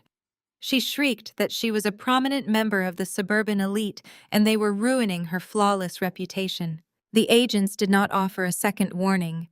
The investigator, being assaulted smoothly, shifted his weight, breaking her frantic grip with a simple, practiced defensive maneuver. He spun Jasmine around with stunning efficiency, pressing her firmly against the side of the wooden serving station right next to her completely immobilized husband. He swiftly produced a secondary pair of steel handcuffs and secured her wrists tightly behind her back. He calmly informed my weeping sister that she was now officially under arrest for the direct physical assault of a federal officer and the active obstruction of justice. The absolute humiliation was profound and irreversible. The golden child of our family, the woman who had spent her entire life looking down on my labor and mocking my struggles, was currently sobbing in restraints, while the most powerful Black leaders in Chicago recorded her catastrophic downfall on their cell phones. The majestic illusion of their perfect wealthy dynasty was permanently dead. I stood safely on the elevated stage, watching the incredible swiftness of their total destruction, with a feeling of profound, unshakable peace. I did not feel a single ounce of pity for the sister who had happily helped drain my college trust fund, or the brother-in-law who had tried to steal my business to cover his racist financial crimes. They were finally reaping the devastating harvest they had so diligently planted. The federal agents thoroughly secured the weeping couple, ensuring they could no longer pose a physical threat to anyone in the dining room. The lead investigator then slowly turned his sharp, discerning gaze away from the caviar bar and looked directly toward the front of the stage. He locked eyes with my father, Roland, who was currently trembling violently, his breath coming in short, erratic gasps. The agent walked methodically across the hardwood floor, closing the distance between the caviar station and the paralyzed patriarch of my family. He stopped just a few feet away from Roland, looking him up and down with an expression of cold, professional detachment. The investigator stated in a clear, ringing voice that the evening was not quite over. He informed Roland that his personal signature was prominently featured as a primary financial guarantor on several of the fraudulent commercial loans currently under federal review. The agent instructed my terrified father that he needed to immediately accompany them to the downtown field office for extensive formal questioning regarding his direct complicity in the massive money laundering operation. The sheer finality of the federal investigator demand hung heavily over the vibrant dining room, instantly crushing whatever lingering hopes my father possessed. Roland physically swayed on his feet, his legs trembling so violently that he had to firmly brace both his hands against the edge of a nearby cocktail table just to remain in a standing position. Meanwhile, the second federal agent was already forcefully guiding Connor and the hysterically sobbing Jasmine toward the expansive glass front exit of my restaurant. Connor kept his head bowed, staring fixedly at the tips of his expensive leather shoes, having been completely stripped of his arrogant corporate armor. The wealthy, influential patrons parted for the disgraced couple, pulling back their elegant evening gowns and tailored suit jackets, flatly refusing to let the federal criminals even brush against their expensive fabric. The heavy glass doors swung open, and the freezing cold Chicago night swallowed the golden child and her fraudulent husband, leaving behind a chilling, permanent silence in my dining room. Roland watched his primary source of borrowed wealth and artificial status disappear into the back of an unmarked federal vehicle. Absolute panic seized him entirely, completely overriding his carefully maintained suave demeanor. He spun around wildly, searching the shocked faces of the affluent crowd, desperately looking for any familiar social lifeline to pull him from the wreckage. He locked his wide, terrified eyes with a group of highly distinguished men sitting near the geometric center of the room. These were his longtime fraternity brothers, men he had proudly golfed with, mentored, and hosted at lavish country club dinners for nearly 3 decades. Roland reached his shaking hands out toward their table, his voice cracking with desperate, unadulterated fear. He begged them to speak up and publicly vouch for his flawless moral character. He pleaded with his brothers to tell the imposing federal investigator that he was an upstanding patriarch, a dedicated pillar of the Black elite community who would never intentionally engage in illicit financial crimes or dirty money laundering schemes. The prominent, powerful men sitting at the table did not offer a single solitary word of defense. The man who had been the primary sponsor for Roland decades ago slowly stood up from his leather dining chair. He did not raise his voice or cause any unnecessary theatrical scene. He simply looked Roland directly in the eyes, shook his head in profound disgust, and deliberately turned his back on my father. The rest of the prominent men at the table immediately followed suit, physically turning their bodies away from their disgraced former brother. It was a silent, synchronized execution of his entire social standing playing out under the bright, glowing chandeliers of my establishment. Abandoned by his closest peers, Roland frantically pivoted his attention toward the front VIP table where the religious leaders were seated. He lunged toward the senior pastor, the exact same spiritual leader who had publicly endorsed the vicious smear campaign against my business just days ago. Roland fell heavily to his knees, grasping the edge of the pristine white tablecloth, weeping openly and without any shame. He begged the holy man to quickly intervene to offer pastoral sanctuary and loudly testified to their deep, unyielding Christian faith. He cried that this federal investigation was a wicked demonic attack on their righteous family and pleaded for the massive church community to rally behind them in their darkest, most vulnerable hour. The senior pastor looked down at the pathetic, weeping man clutching the expensive linen tablecloth. The religious leader possessed an incredibly acute understanding of public relations and strict moral authority. He knew with absolute certainty that associating his ministry with a family exposed for stealing a childhood college trust fund and laundering racist mortgage fraud money would instantly destroy his entire congregation. The pastor slowly stood up, his towering presence commanding immediate absolute silence across the sprawling dining room. He looked down at Roland with an expression of freezing glacial judgment. The pastor stated that the only demonic presence in this room was the bottomless, suffocating greed currently residing inside the dark hearts of Roland and Valerie. He announced in a booming, resonant voice that the church was a sanctuary for the honest and the penitent, not a convenient hiding place for unrepentant thieves who gleefully cannibalized their own children for profit. He declared formally and publicly that Roland and Valerie were permanently stripped of their leadership titles and entirely banished from the congregation effective immediately. Valerie had been lying perfectly still on the polished hardwood floor, silently listening to the methodical, brutal dismantling of her entire universe. She heard the respected fraternity brothers turn their backs, and she heard the senior pastor deliver the ultimate spiritual excommunication. The crushing, devastating reality of her absolute social annihilation finally shattered her theatrical composure completely. The fake fainting spell evaporated instantly. Valerie scrambled onto her hands and knees, her expensive sequined evening wrap slipping from her shoulders and pooling uselessly on the dirty ground. For the very first time in my entire life, I witnessed my mother cry genuine ugly tears of profound terror and absolute realization. Her perfectly applied makeup smeared across her cheeks, transforming her face into a tragic mask of pure desperation. She crawled across the floor, her designer gown catching on the wooden floorboards, completely desperate to reach the elevated stage where I was firmly standing. She looked up at me, her face twisted into a hideous mask of total panic and desperate sorrow. The woman who had proudly called me a profound failure and actively labeled my restaurant a den of sin was now weeping pathetically at my feet, practically begging for her miserable, shattered life. She reached her violently shaking hands up toward my pristine white chef coat, her voice a ragged, pathetic wail that echoed painfully through the silent restaurant. She screamed my name, begging me to call off the federal agents and the aggressive corporate lawyers. She sobbed that we were eternally bound by sacred blood, crying that I could not possibly let the federal government take everything they owned and send her sick husband to a brutal federal prison.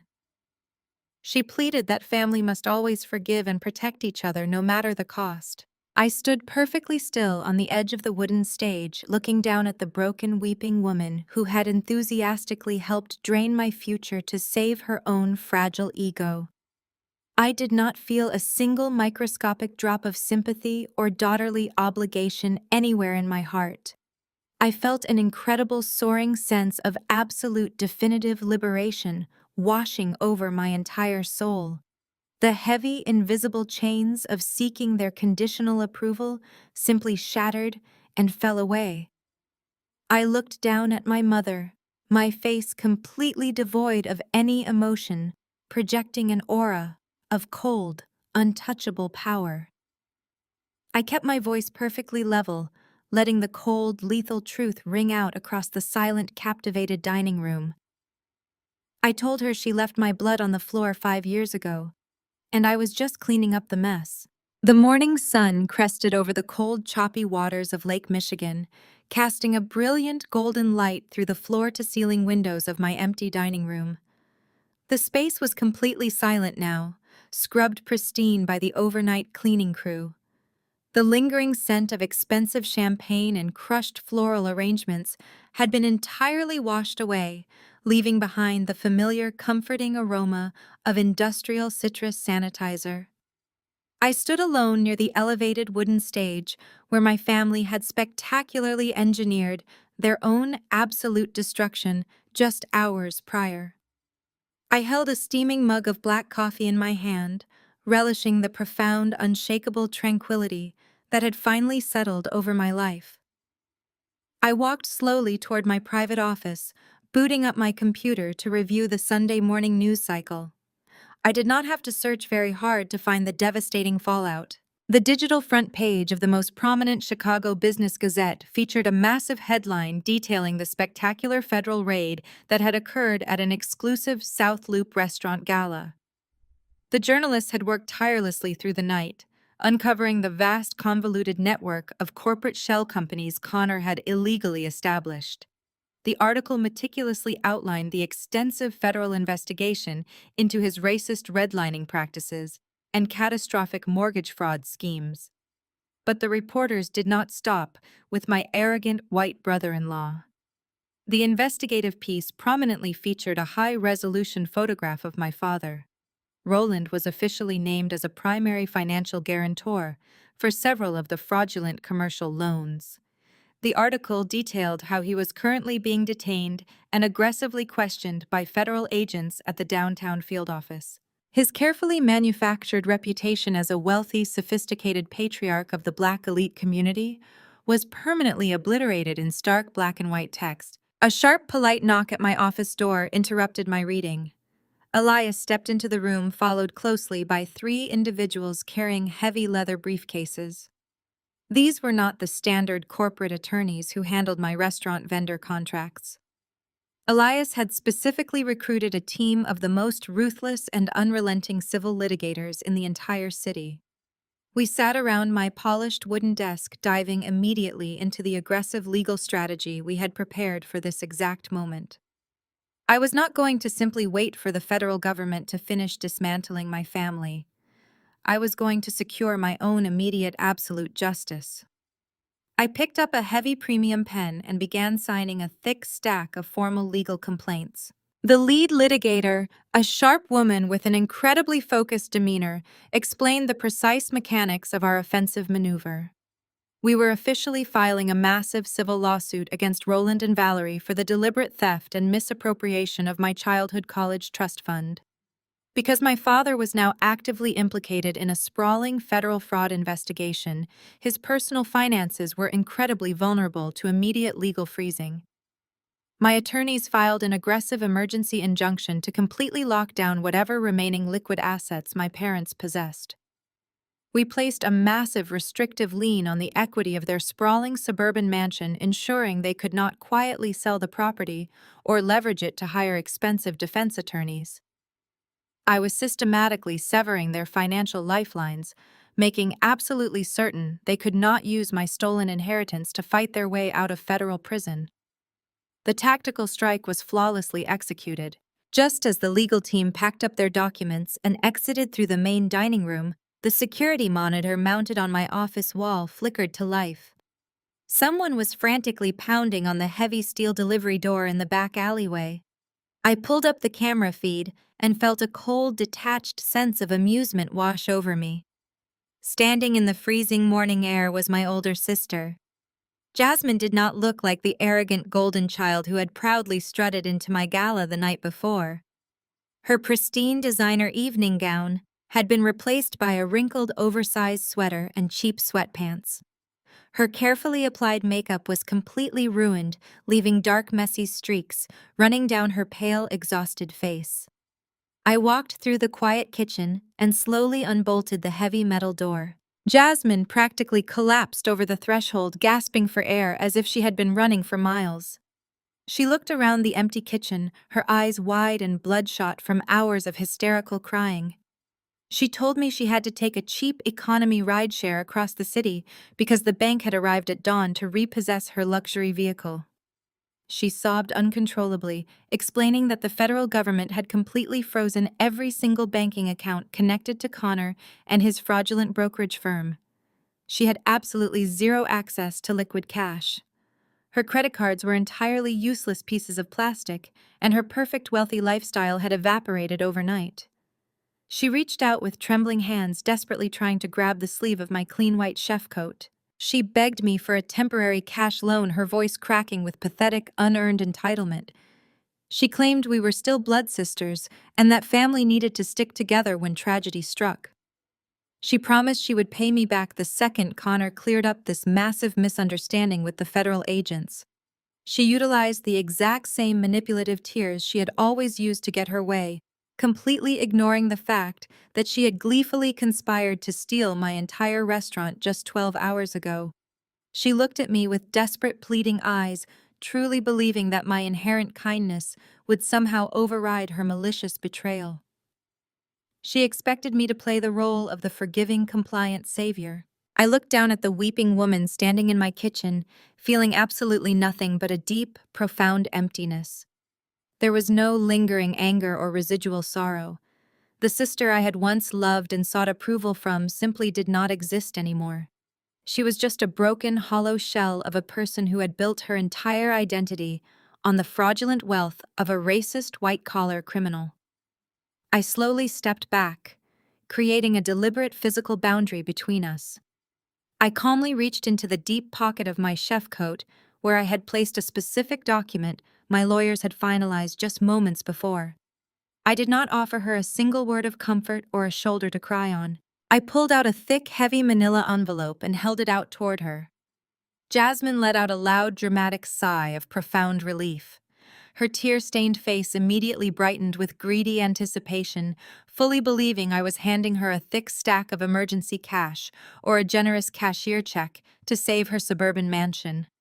She snatched the envelope from my hands with aggressive eagerness, completely dropping her pathetic victim persona for a fraction of a second. She hastily ripped open the paper flap and pulled out the crisp white documents hidden inside. I watched her bloodshot eyes scan the bold black lettering printed at the very top of the page. Her shoulders violently slumped, and her mouth opened in a silent scream of absolute terror. I looked at my sister, keeping my voice perfectly steady and devoid of any mercy. I told her the envelope did not contain a single penny of my hard-earned money. I explained that she was holding a legally binding court-ordered injunction. It was a strict, non-negotiable restraining order permanently barring her Connor Rowland and Valerie from ever coming within 500 feet of me, my home, or my business property. Jasmine stood in the freezing alleyway, staring down at the thick stack of legal documents in her trembling hands. The devastating reality of the restraining order finally shattered her delusion of reconciliation. She looked up at me, her tear-streaked face twisting into a grotesque mask of betrayal as if I were the one committing an unforgivable crime. She opened her mouth to scream a desperate protest, but I simply stepped backward and firmly pulled the heavy steel delivery door shut, locking the deadbolt with a resounding metallic clank. I completely severed the very last physical tie to my toxic bloodline. Fast forward, exactly 3 months. The biting chill of the Chicago winter slowly surrendered to the hesitant warmth of early spring, and the catastrophic debris of my family, shattered empire, finally settled into a permanent, grim reality. The wheels of federal justice turned with an absolute ruthless efficiency, completely unmoved by the frantic scrambling of my former relatives. The United States Department of Justice meticulously unraveled the massive, sprawling network of corporate shell companies and illegal banking transfers. They compiled an airtight, impenetrable case against my arrogant brother-in-law, Connor. arrogant white privilege, which had historically insulated him from the consequences of his malicious behavior, completely evaporated under the intense heat of the federal spotlight. He initially attempted to fight the sweeping indictment strutting into the courthouse with an expensive legal team and projecting the same sickening corporate superiority he had always wielded. But the sheer volume of incontrovertible evidence documenting his aggressive redlining practices and systematic mortgage fraud proved entirely insurmountable. The federal prosecutors cornered him with detailed digital records, audio recordings, and a mountain of fraudulent loan applications. Faced with the terrifying prospect of a multi-decade sentence, Connor completely folded. He abandoned his defiant posture and cowardly accepted a strict plea deal. He was formally sentenced to 8 consecutive years in a federal penitentiary, stripped of his tailored suits and his artificial wealth, forced to trade his luxury lifestyle for a sterile concrete cell. The devastating shockwave of his conviction instantly pulverized the remaining foundation of my parents' fraudulent suburban existence. Because Roland had foolishly signed his name as a primary financial guarantor on several of the illicit commercial loans to maintain his illusion of generational wealth, he became personally liable for the staggering financial fallout. Simultaneously, my own ruthless legal team aggressively pursued the massive civil lawsuit regarding my stolen college trust fund. We successfully maintained the ironclad injunction, freezing their assets and completely paralyzing their financial mobility. To avoid joining their precious son-in-law in a federal prison cell, Roland and Valerie were legally forced to liquidate absolutely everything they owned, just to afford their mounting criminal defense fees and the massive financial restitution ordered by the courts. The sprawling, immaculate suburban mansion they had used as a grand stage to flaunt their imaginary wealth was hastily sold at a brutal loss. The luxury vehicles were immediately repossessed by the banks. The expensive country club memberships were permanently revoked. My parents were violently evicted from the elite black social circles they had spent decades desperately trying to impress. They were completely shunned by the prominent church congregation that had previously worshipped their fabricated piety. Stripped of their stolen dignity and their stolen funds, Roland and Valerie were forced to relocate to a cramped, outdated 2-bedroom apartment on the far industrial outskirts of the city. The man who had proudly stood on my restaurant stage, bragging about his vast corporate empires, was now reduced to counting pennies at the local discount grocery store. The woman who had loudly condemned my business as a den of sin now spent her days sitting in a tiny, poorly lit living room, staring blankly at peeling wallpaper, completely isolated from the vibrant community she had maliciously tried to weaponize against me. But perhaps the most profound measure of poetic justice was reserved for my older sister. Jasmine had spent her entire privileged life looking down her nose at the working class. She had actively mocked my grueling culinary journey, treating my physical labor as a disgusting character flaw, while she happily coasted on the stolen wealth of a federal criminal. With Connor locked away in a federal facility and her parents completely destitute, Jasmine was abruptly thrust into the brutal reality of actual survival. She had absolutely no college degree, no marketable corporate skills, and zero personal work ethic. Stripped of her luxury sport utility vehicle and her designer wardrobe, Jasmine was forced to accept a minimum wage retail position at a discount department store just to keep the lights on in her tiny rented studio. The celebrated golden child who used to spend her afternoons sipping expensive mimosas and belittling waitstaff was now spending her days standing on her aching feet for 8 hours straight, folding clearance rack sweaters and dealing with angry bargain hunters. She was forced to wear an unflattering polyester uniform and serve the exact same working-class demographic she had previously treated with such profound, unadulterated contempt. The universe possessed a brilliant, uncompromising sense of humor, ensuring that her karmic punishment was uniquely tailored to her immense vanity. I learned the precise details of their miserable downfall, not because I actively sought the information, but because they simply could not resist making one final desperate attempt to inflict emotional damage. It arrived on a bustling Tuesday afternoon, delivered to my restaurant by a certified courier.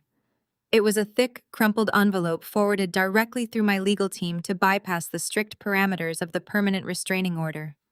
I sat alone in my private office staring at the familiar slanted handwriting of my mother. I carefully opened the envelope and pulled out a 3-page handwritten letter. I expected a groveling apology or a pathetic plea for financial mercy. Instead, I found a masterpiece of pure, unadulterated narcissistic delusion. Valerie and Roland had co-written a rambling, venomous manifesto, entirely blaming me for the absolute destruction of our family. They took zero accountability for draining my trust fund. They expressed zero remorse for enabling a racist criminal. They simply accused me of being a vicious, unforgiving monster who had maliciously orchestrated their public downfall out of pure, petty jealousy. They wrote that I had permanently broken their hearts and destroyed the sacred bond of family simply because I refused to share my abundant blessings. I read every single word of their toxic letter sitting in the quiet solitude of my office. 5 years ago, reading those cruel accusations would have completely shattered my fragile spirit. I would have internalized their venom and questioned my own sanity. But as I reached the bottom of the 3rd page, I realized my pulse had not elevated a single beat. My hands were perfectly steady. I felt absolutely no anger, no sorrow, and no lingering guilt. I felt a profound, overarching sense of complete emotional detachment. I calmly stood up from my desk, carrying the pages into the bustling environment of my commercial kitchen. The dinner service prep was in full swing, the air thick with the beautiful, chaotic symphony of clattering pans and sizzling proteins. I walked directly over to the main cooking line, where an open gas burner was roaring with a brilliant blue and orange flame. I did not hesitate or offer a dramatic parting word. I simply dropped the 3 pages of their toxic manipulation directly into the hungry fire. I watched the thick paper instantly curl and blacken, the vicious words turning into fragile gray ash within seconds. The powerful commercial exhaust hood immediately sucked the floating remnants up and away, carrying the last microscopic traces of my abusive family completely out of my building and into the cold city sky. I wiped my hands on my pristine white apron, turning my back on the empty burner. I had absolutely no time to dwell on the ashes of my past. I looked across my perfectly organized kitchen, feeling an incredible surge of pure electrifying anticipation. Tonight was not just another busy weekend service. I took a deep, stabilizing breath and began meticulously inspecting my plating station. I was preparing for the most important critical night of my entire professional career, because a famously elusive Michelin star inspector was scheduled to secretly dine in my restaurant tonight. The heat of the commercial kitchen wrapped around me like a familiar, comforting embrace as I directed my culinary team with absolute, unwavering precision.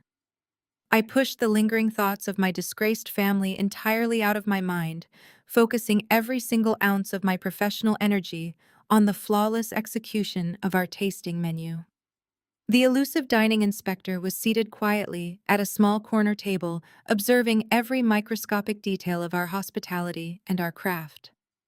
My dedicated staff moved through the dining room with a graceful, synchronized rhythm, delivering plates that represented the absolute pinnacle of Afro-fusion cuisine.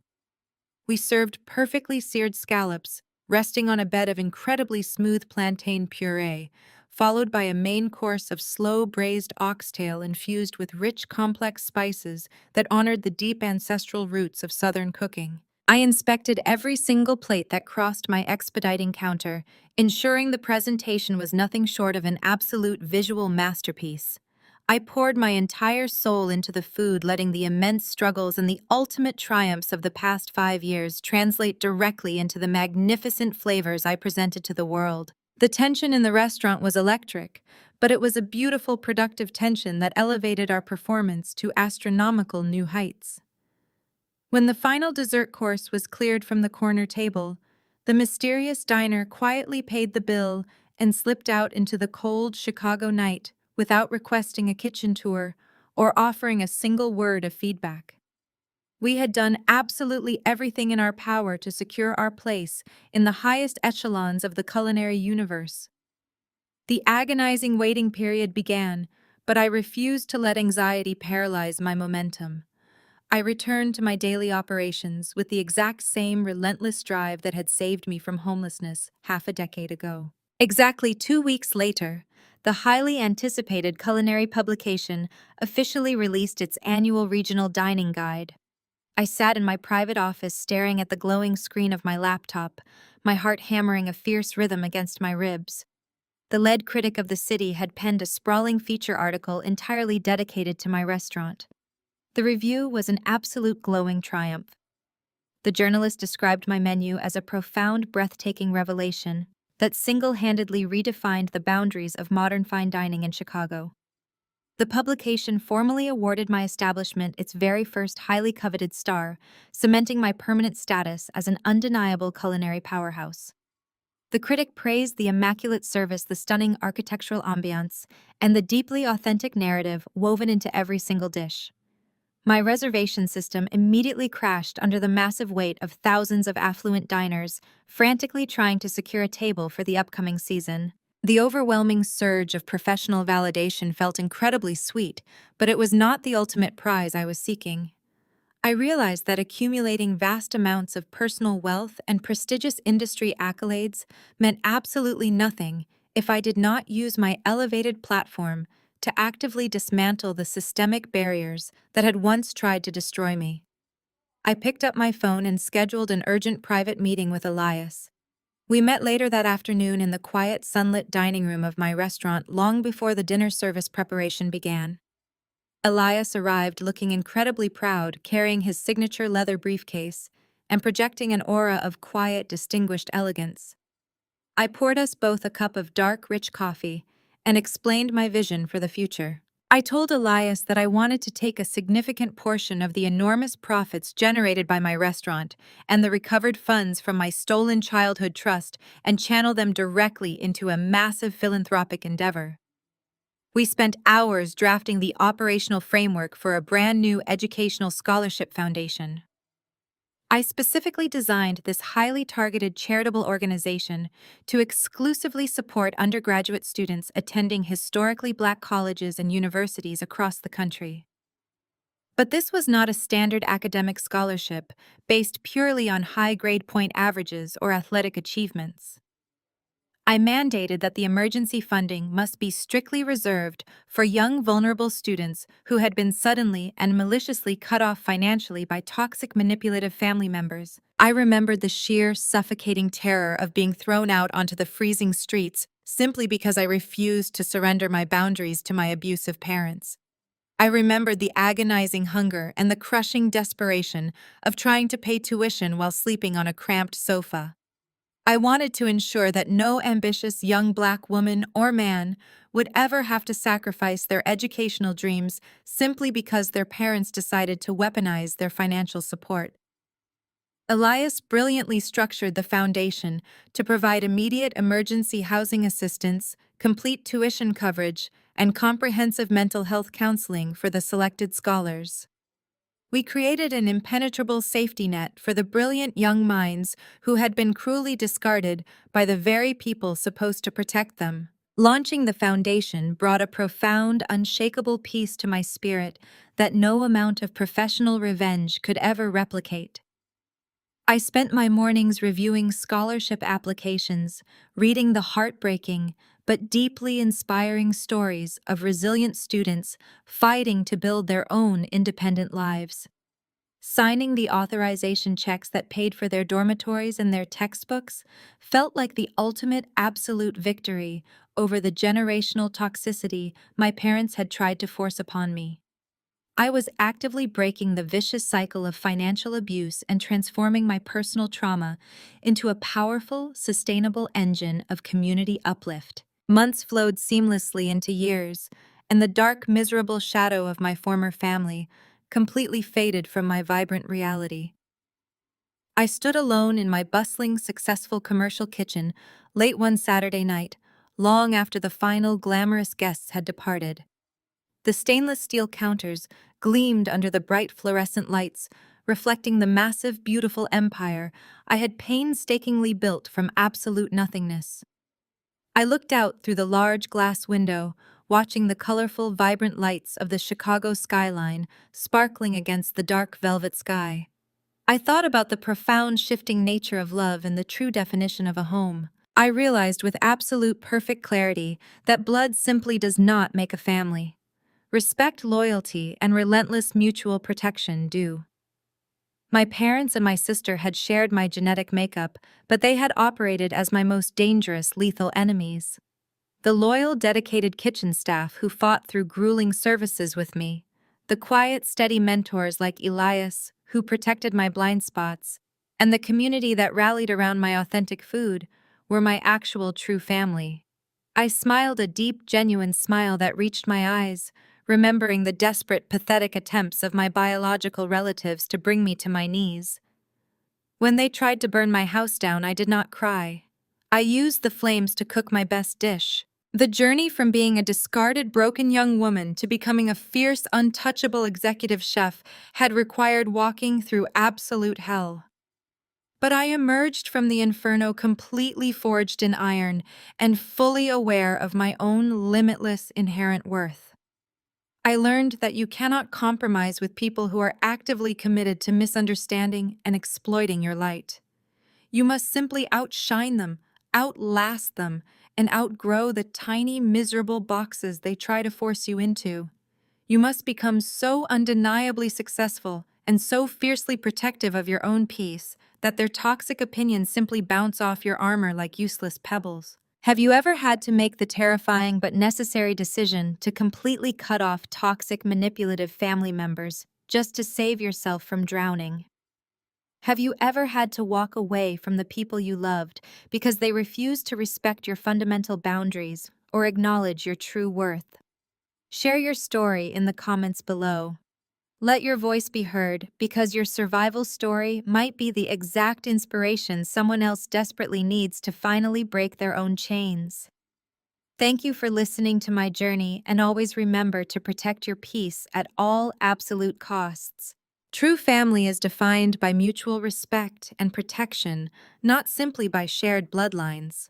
Financial abuse and toxic manipulation should never be tolerated under the guise of familial obligation. You must fiercely protect your beautiful peace and establish impenetrable boundaries against those who constantly seek to exploit your success. Healing begins when you stop craving validation from abusers committed to misunderstanding you. Ultimately, your absolute greatest power lies in recognizing your inherent worth, stripping away their unearned access to your life, and building a flourishing empire that stands entirely immune to their desperate, malicious attempts at sabotage and total control. Share your own survival story in the comments below if you have ever permanently cut off toxic relatives to reclaim your independence.